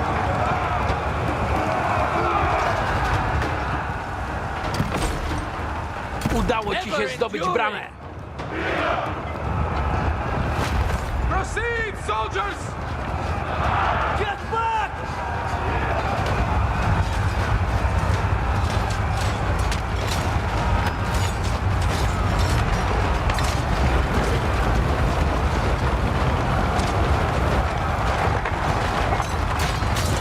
Twoi wojownicy tracą ducha walki.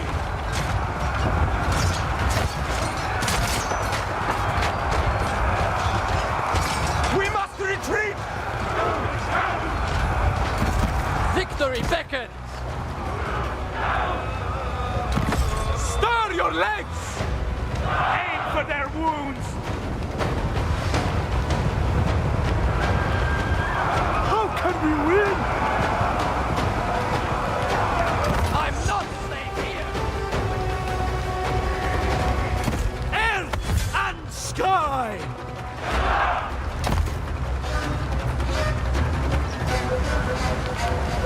Jednej z twoich jednostek skończyła się amunicja. Assault command! Show what you are made of! Let's find a way in!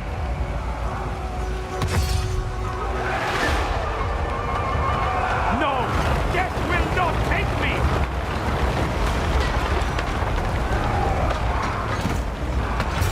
Face my wrath.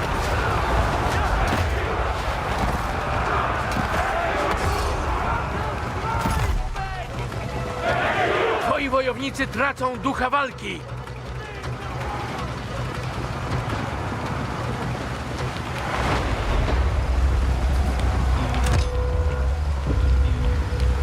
Get back! Hero of the Twin Rivers! Get to that site! Take that place! How could it end like this? Twoi wojownicy rzucili się do ucieczki. Relocate! Get going!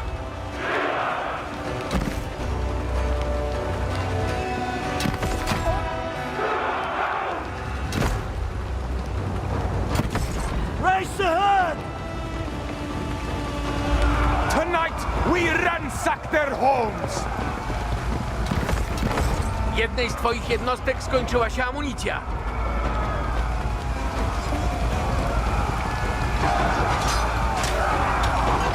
Withdraw now!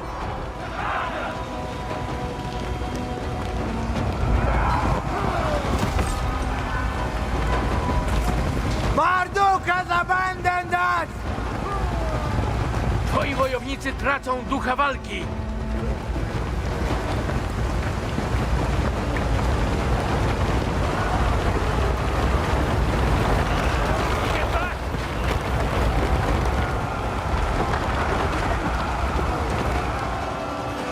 Generał wroga poległ. What happened to our plan?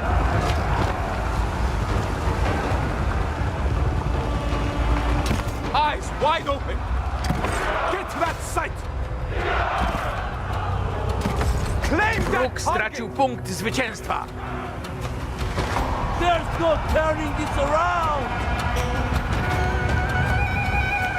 God, no!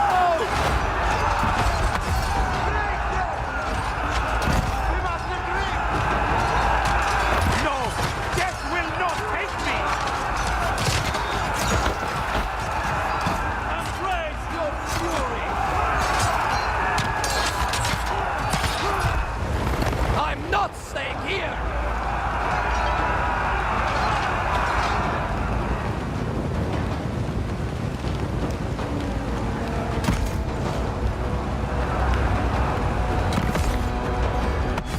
Send them stone! They fight a losing battle!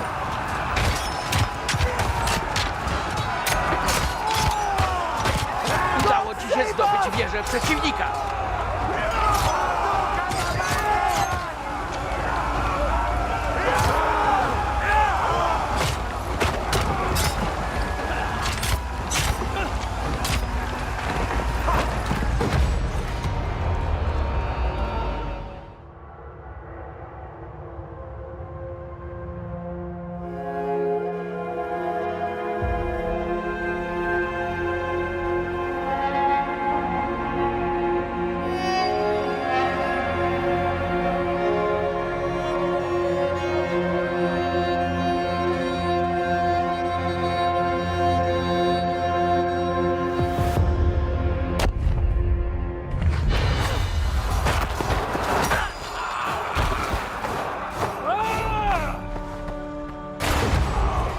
A fantastic display of bravery!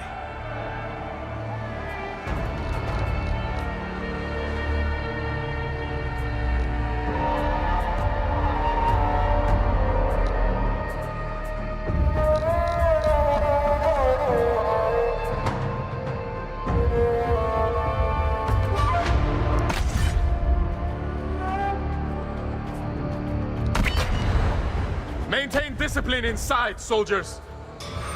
So few are like me.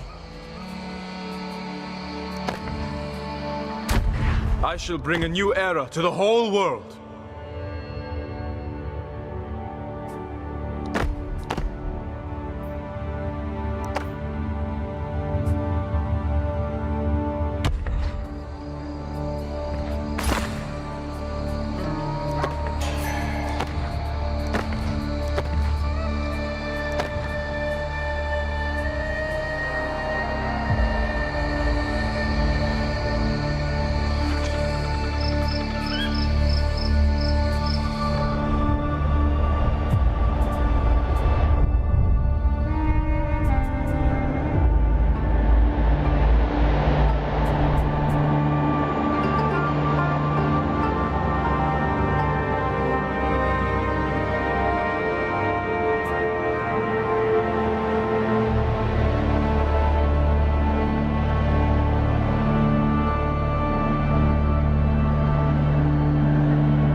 They call me King of Babylon, and that is who I am.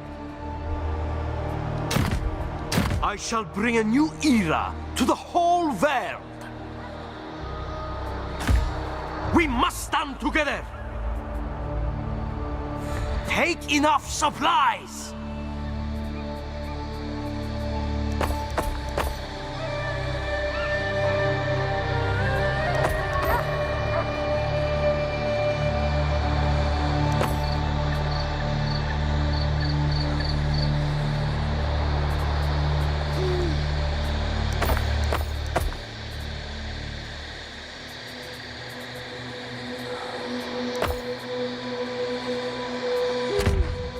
Duty calls.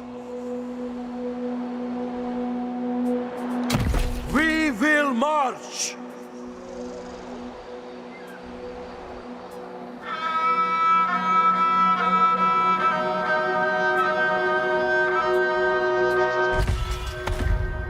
The future belongs to us.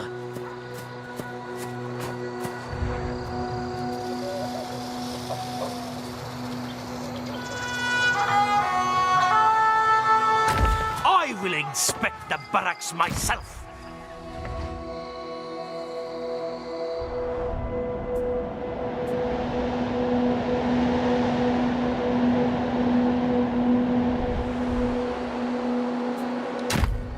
Honor and glory.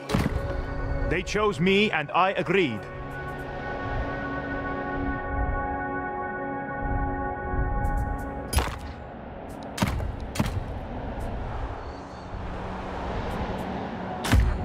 I am prepared.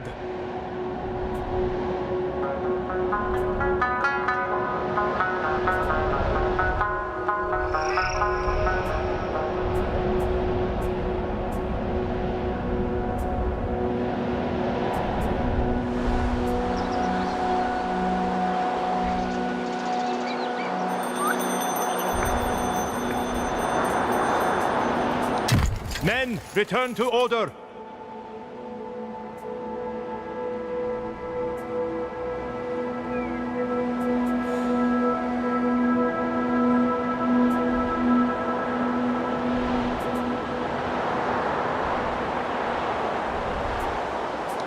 Do not rush battles, win them.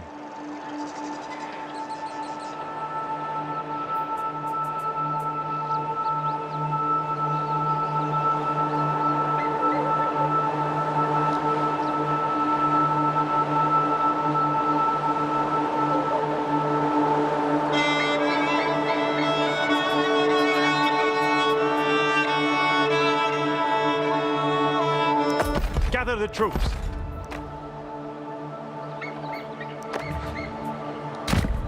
I know! Bag of gold or bronze blade?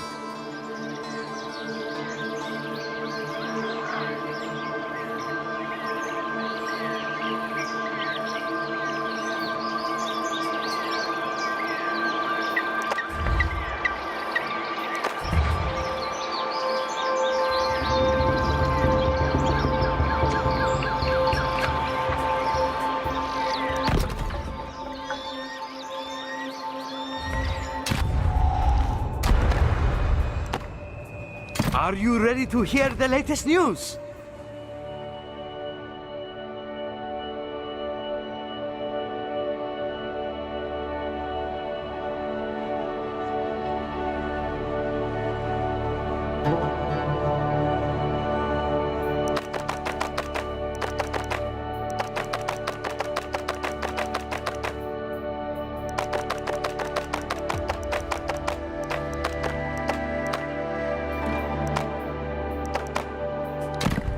A toast! Diplomacy is such a tiring matter.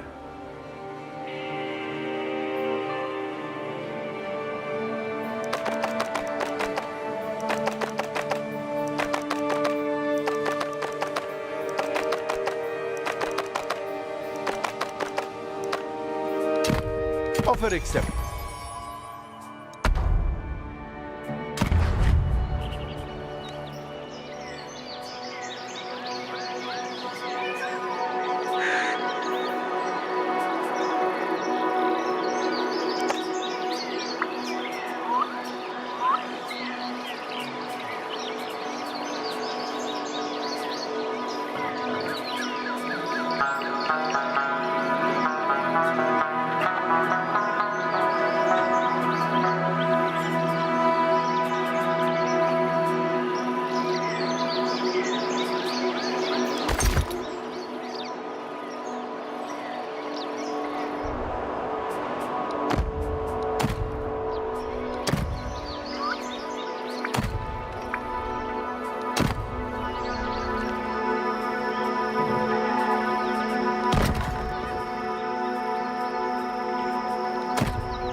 With us, you saw the low point for America on the world stage was the Trump-Putin press conference in Helsinki. International film and Best Picture. And it's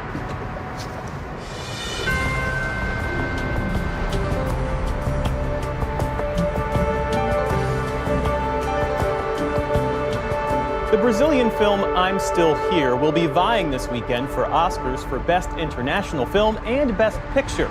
And its star, Fernanda Torres, already the winner in the Best Actress category at the Golden Globes, is also competing for an Oscar. Senior arts correspondent Jeffrey Brown talks with Torres for our Arts and Culture series, Canvas. Não, deixa quietinho. Não, você tem que aparecer pra foto. É? Claro. Vamos lá. In the drama I'm Still Here, we meet the large and loving Paiva family, living what appears to be a blissful domestic life near the beach in Rio de Janeiro. But this is 1970s Brazil under a military dictatorship, and their world is about to be upended by the arrest and disappearance of husband and father Rubens, a former congressman. Tem mais alguém em casa? Não só meus filhos pequenos, mas sim, não tem necessidade de arma. Fernanda Torres plays Eunice, his wife and mother of their 5 children. I think the essence of this film is endurance. The future belongs They to tried us. to erase this family, to say that they never existed. Always ready. And this woman with 5 children, I am she destined to rule. endured in time. So I like to think that literature can be and no cinema compromises. were able not only to preserve memory, but to make this family The officers wish my forever counsel. remembered. And this is quite a thing for art. The film, directed by Let Brazilian it be. Walter Salles, is Prepare based to on the march. real-life Paiva family. The story was told in a memoir by only son Marcelo in 2015, long after the end of military Keep rule in steady. 1985, and after the family learned officially what they already knew in reality, Set that for Rubens had been tortured and murdered by the military authorities. His body was never recovered. Quem é esse aqui? Rubens. Viu? Não é tão difícil. In the film, we see Torres' character detained herself for days, fearing and fighting that reality, Rightful intent ruler on of finding her Karduniash. husband and keeping her family together. Everybody I has think their duty. Eunice was a woman raised to be the perfect wife of the 50s, and her utopian life, it's over in a tragic Over and here. awful way. And it's a woman camp that, here. after such a tragedy, in a very difficult time, she becomes herself. What's really striking in watching you is that so much of the emotion of this character has to be internal. How do you think about Your esteemed showing visit the calls emotion for a but celebration. holding it back? I never thought it could be so powerful. You see, because normally as an actor, you want to show how well you can feel, how well you cry, how well you scream. But suddenly you had this character that everything in her was about self-control because she had 5 children and she could not panic. She could not have like the Oscar scene where you cry and you scream. And I never thought it could be so powerful. Eunice teaches me a lot about acting. Torres says she learned in part by studying the real Eunice Paiva, watching her in interviews throughout her life before she died. And our Lisa Desjardins. So Lisa, let's start with the latest mass firings, now including the National Weather Service. Bring us up to speed. That's correct. This is in the past 2 days. We have seen more firings. That includes the National Weather Service forecasters that work as part of NOAA. So let's take a look at what is new here. At the National Weather Service and NOAA, some 1,200 new firings just in the past few days. That includes forecasters. Also, I have confirmed at the IRS at least 1,000 to 5,000 firings have been happening across the last week. The current total, I've looked at every known mass fire in the last couple of weeks. I have by my spreadsheet 30,000 plus people have been fired by the Trump. 30,000 people. That's correct. At least. It's probably much more than that. That's what's known. Now, that does not include 7,000 people at the Social Security Administration who have been, we have heard from them that they intend to fire those people. That's not even in that total. This is just the beginning. Now, I also want to say that this is part of Elon Musk and President Trump saying that government needs to be downsized. It needs to be more efficient. But what they're doing here is instead sort of haphazardly targeting very wide groups of workers without clear reviews. And it is leading to some protests around the country. For example, this video was sent to me by a fired worker in West Virginia in Parkersburg, where they had a protest today. If you want to take, there you go. Convince me. So you heard them vote them out. And in that crowd, may Trump relations between us continue to prosper. One person there told me they were denied unemployment after being fired from Treasury because they were fired supposedly for cause in those emails, even though they had high performance records. And Elon Musk's Doge group is trying to find new ways to terminate federal workers. Tell me more about that, because you've done a lot of reporting that. We learned of two today. One, there will be another email asking federal workers, basically, what did you do last week? This is a memorandum that went out to the Department of Defense that I obtained today, saying that on Monday, workers will get an email saying within 48 hours they must respond next week on what they did this week. You may remember, we reported there was mass confusion the last time this happened. It's not clear if this email will lead to firings for people who don't return it, but that is happening next week. The other thing, the Department of Education, an agency that President Trump has said he wants to shut down, they sent out something interesting, an actual buyout offer today, offering employees $25,000 up to that amount to leave their jobs. They warned if they don't, there will be mass firing soon. They also, if you read the fine print here, though, they said if you take this offer, you cannot work for the federal government for 5 years. And one worker who would otherwise consider it said it just looked sketchy to them, and they're trying to take it in. So where does all of this stand with the courts? Well, there are dozens of lawsuits working through the courts, but I want to focus on one opinion that we heard last night from a federal judge in California. This is Northern California District Judge William Alsup. He gave an opinion that said these mass firings of these probationary workers is not lawful in his opinion. However, he's not blocking it yet, but when you talk to employment lawyers, they say this is a significant development. It's really the first time where we've seen a court very clearly say that OPM is just acting outside of, there's no authority in the universe that gives OPM to be directing agencies to fire employees. And I think that determination is critical.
I seek long-term solutions.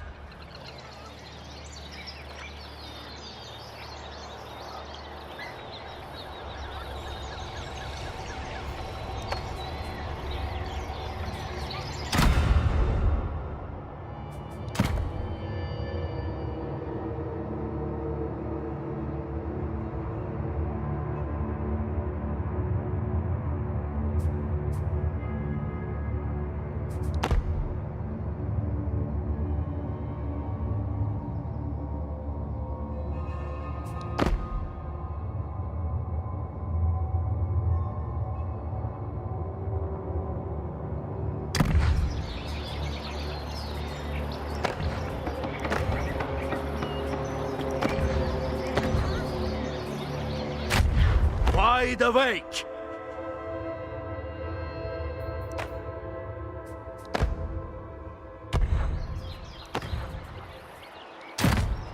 Wide awake.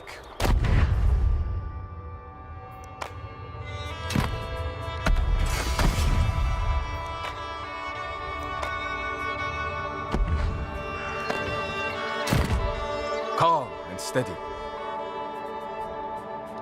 Back to your posts.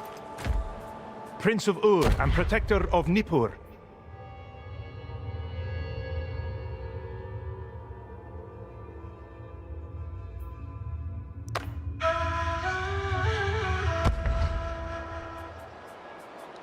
Gather information.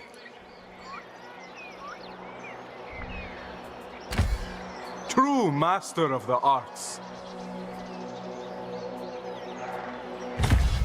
Duty calls.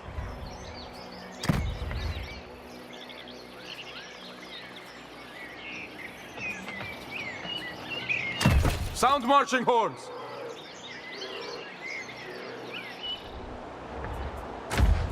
I am a Kassite. Your end is nigh. You shall not influence me.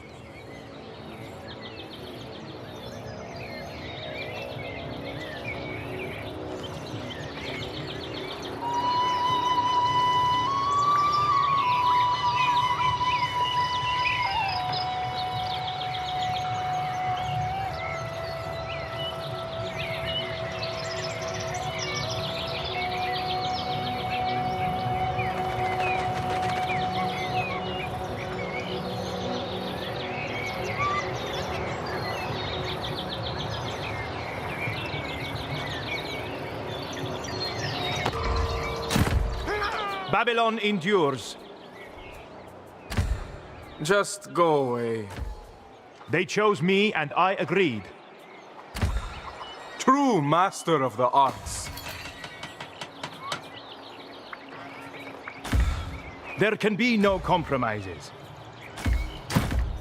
True master of the arts. I seek comrades with vision. Bag of gold or bronze blade?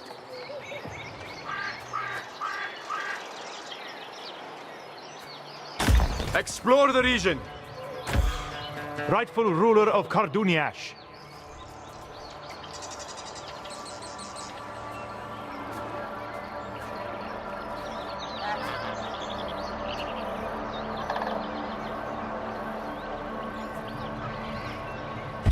So be it. Fight!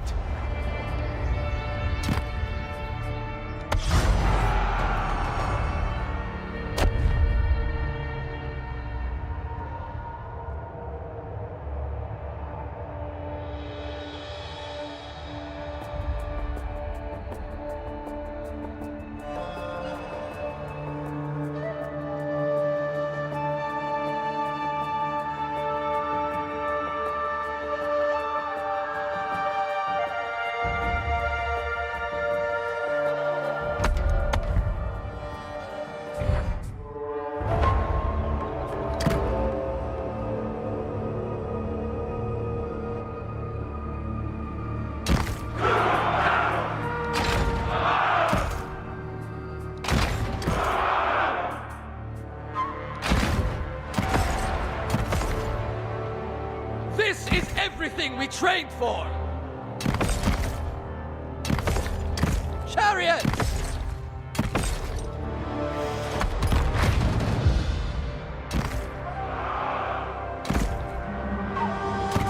Time to move!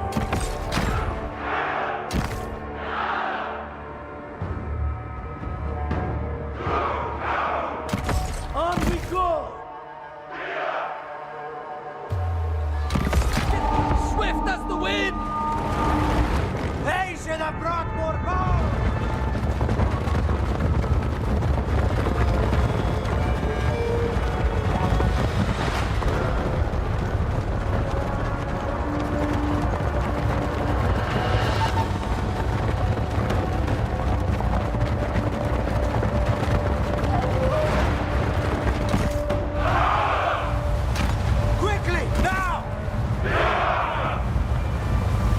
Wait until they're in position.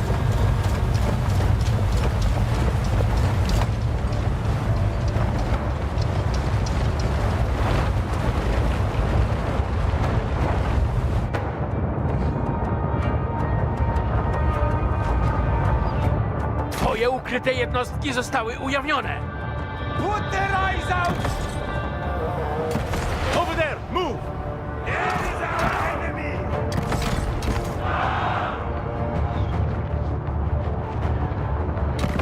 Roll onwards!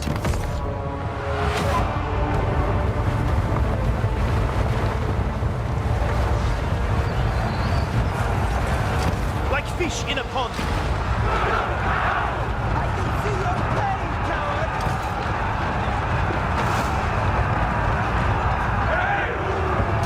Primed for battle!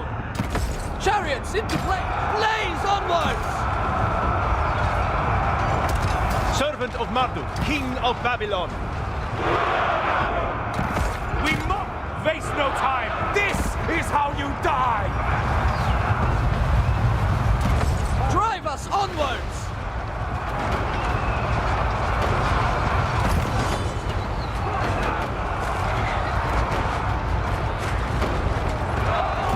Spearmen!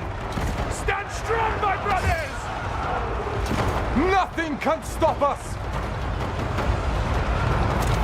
Shield wall!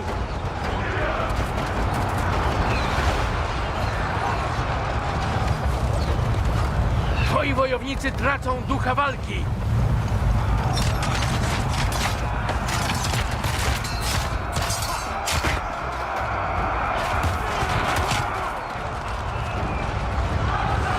Chariots! God bless our bows! Ukryte jednostki wroga zostały ujawnione.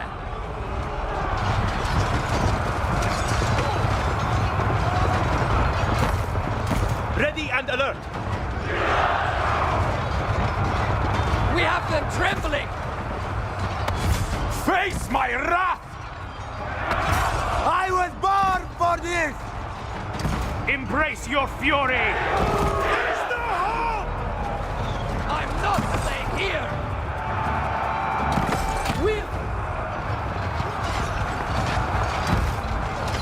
How can we win?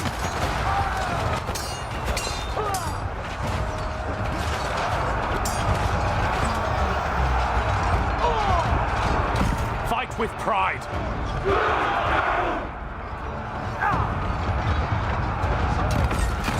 Rush ahead! Twoi wojownicy tracą ducha walki. Rush ahead! Rush the horses! Behind you, man! Race ahead! Onwards! Primed for battle! Marduk has abandoned us! Embrace your fury! Twoi wojownicy rzucili się do ucieczki. Groomed for success! No! Death will not take me! Let's get out of here! I summon the gods! Swift as the wind!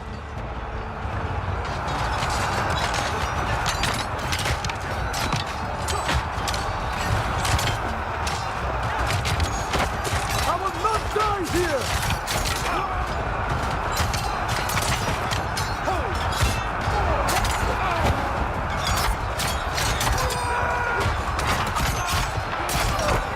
How could it end like this? Servant of Marduk, king of Babylon. Strike them down!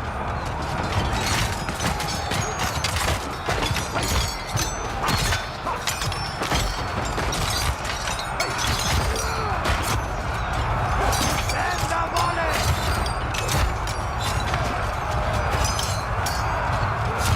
There's no turning this around! I'm not staying here! Twoje ukryte jednostki zostały ujawnione. Wróg stracił punkt zwycięstwa. We will fight another day!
flawless martial performance.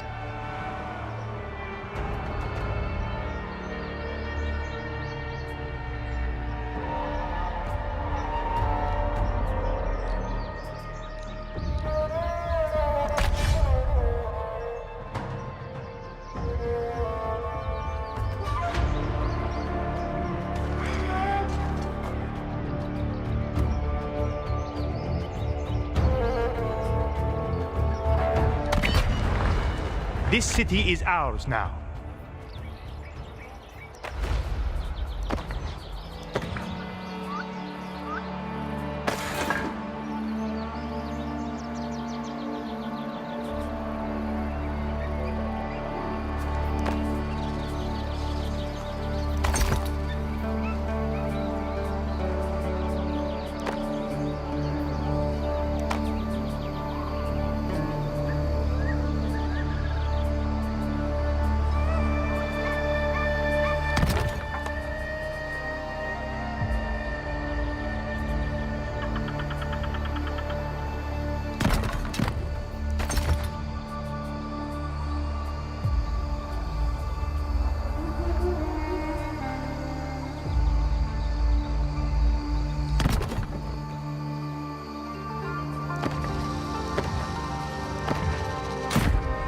They call me King of Babylon, and that is who I am.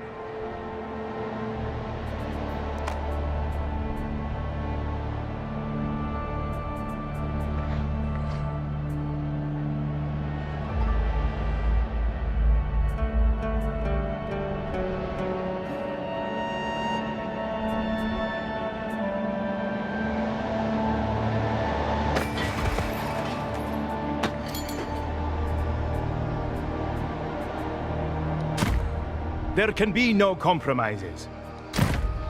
I shall bring a new era to the whole world. I shall bring a new era to the whole world. Let it be. Everybody has their duty.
Wide awake!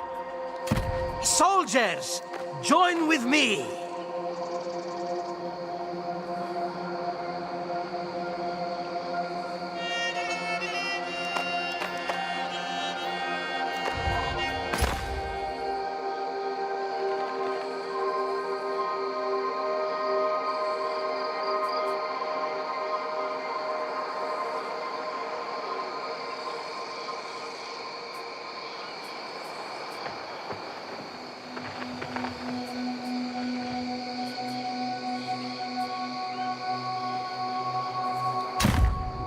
Fast and strong! This is my court. Behave while you are here.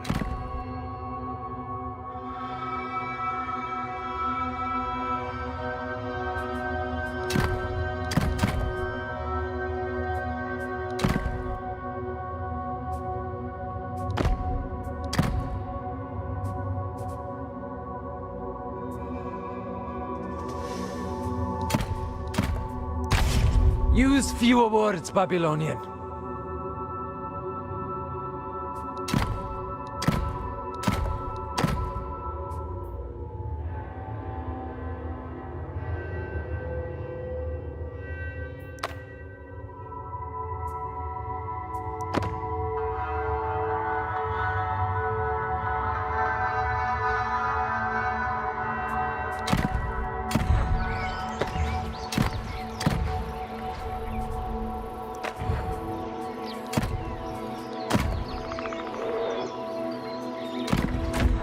The finest hour!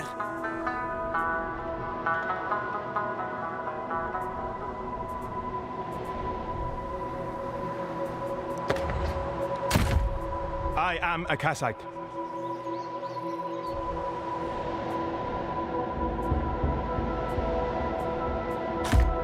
I am destined to rule.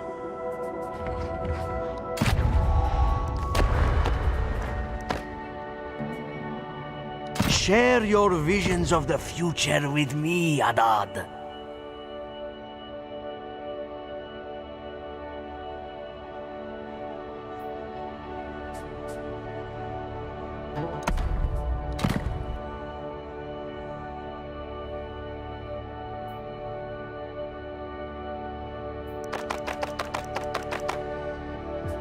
Thank you.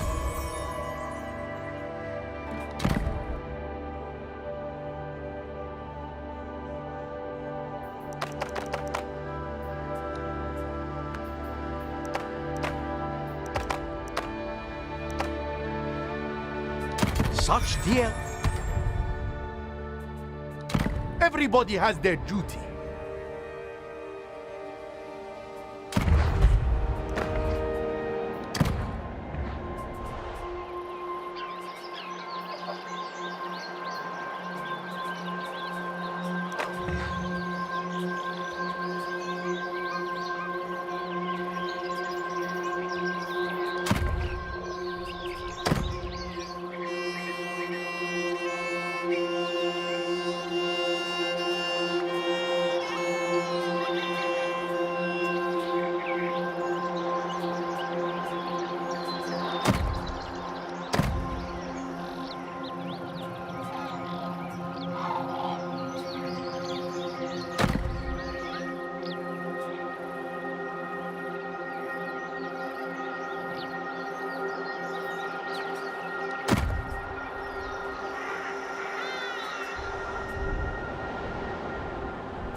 I am destined to rule.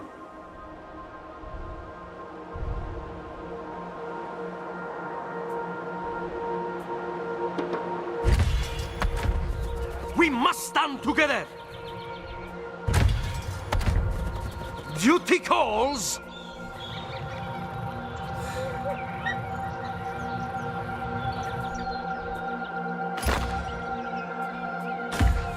The future belongs to us.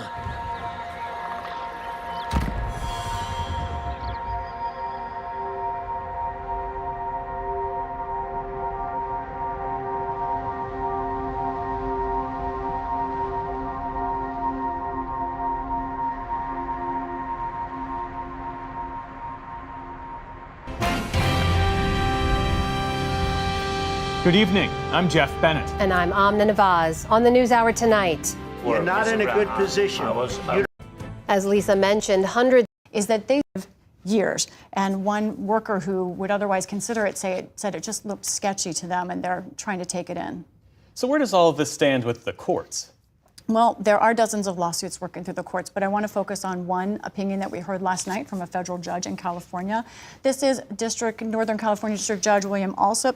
He gave an opinion that said these mass firings of these probationary workers is not lawful in his opinion. However, he's not blocking it yet. But when you talk to employment lawyers, they say this is a significant development. It's really the first time where we've seen a court very clearly say that OPM is acting outside of There's no authority in the universe that gives OPM to be directing agencies to fire employees. And I think that determination is critical. Trump sees this as a decade of power. OPM, the opposite person. And lastly, Lisa, I know you've been speaking with people, federal workers who've lost their jobs in just this past week. What have they told you? Right. You know, for workers, they are feeling obviously a lot of things, but the number one thing I've heard from them is that they see this as bringing down a system that has taken generations to build up of merit-based experts across government who really just want to do their job and help America around the world. Now, when I talked to U.S. aid workers yesterday, as they were taking their belongings out of the office, you could see collecting things from the headquarters where there's a lot of emotion there. So when you watch people there, the scene I witnessed there, you see yesterday, were people who've served around the world, some of them very emotional, some of them angry. You saw a lot of hugs, as you see there. Others were more matter of fact about this and about what they think the United States is losing. I talked to this couple who's getting ready to get married. They both lost their jobs, and they say that this is a loss for them and the country. What a lot of people are going to respond to your questions about are very wide-scale policy things. They're going to talk about DOGE and limits of power and all of that. But at the end of the day, there are people in that building that are, crying, and very good people trying to do the right thing that were punished for it. And that's what's really hard about today. Workers I'm talking to are kind of tough. They're not whiny people, but one said they feel harassed and hunted. Lisa Desjardins, thanks so much for this important reporting. Welcome.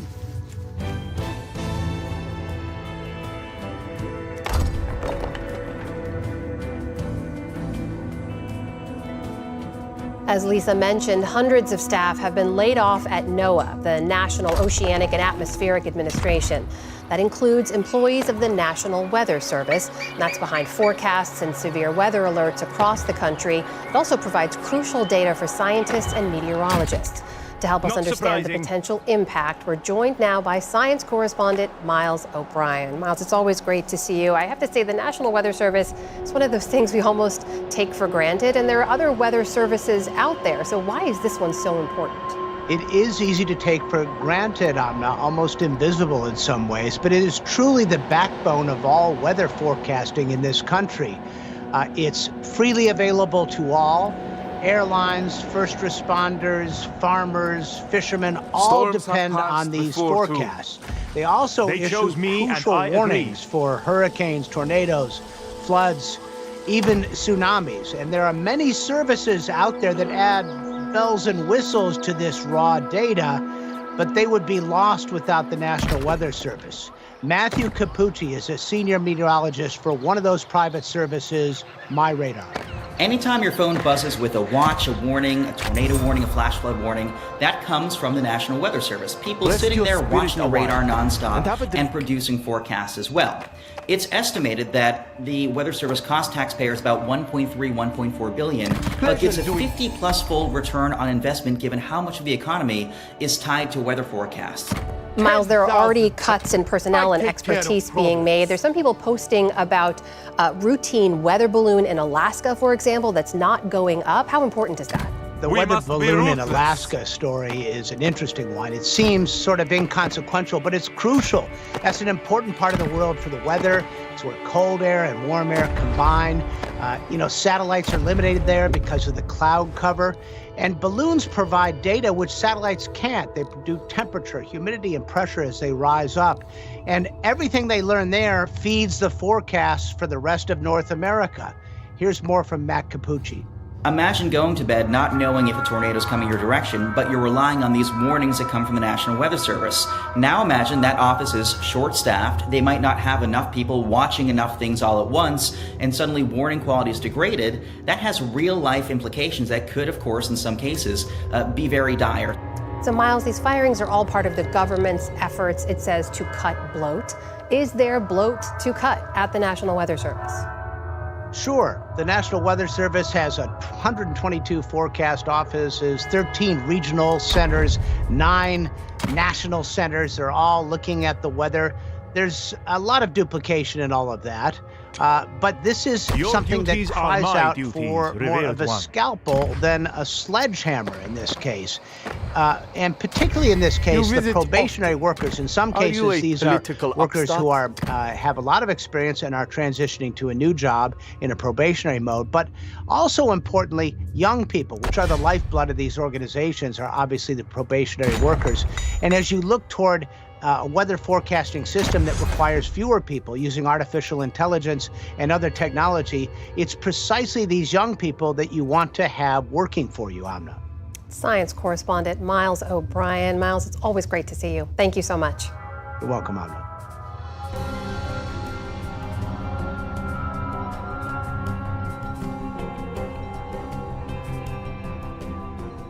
From visits with heads of states to further restrictions on the press corps, we now turn to the analysis of Brooks and Capehart. That is New York Times columnist David Brooks and Jonathan Capehart, associate editor for The Washington Post. Great to see you both. Yeah, well done. So you were both watching, of course, everything at the White House today in the meeting between Presidents Trump and Zelensky. We've talked about it a lot today, but I do want to play for you a little bit of the interview we know President Zelensky gave soon after that meeting. He sat down with Fox News and Bret Baier, and Baier asked him if Zelensky thought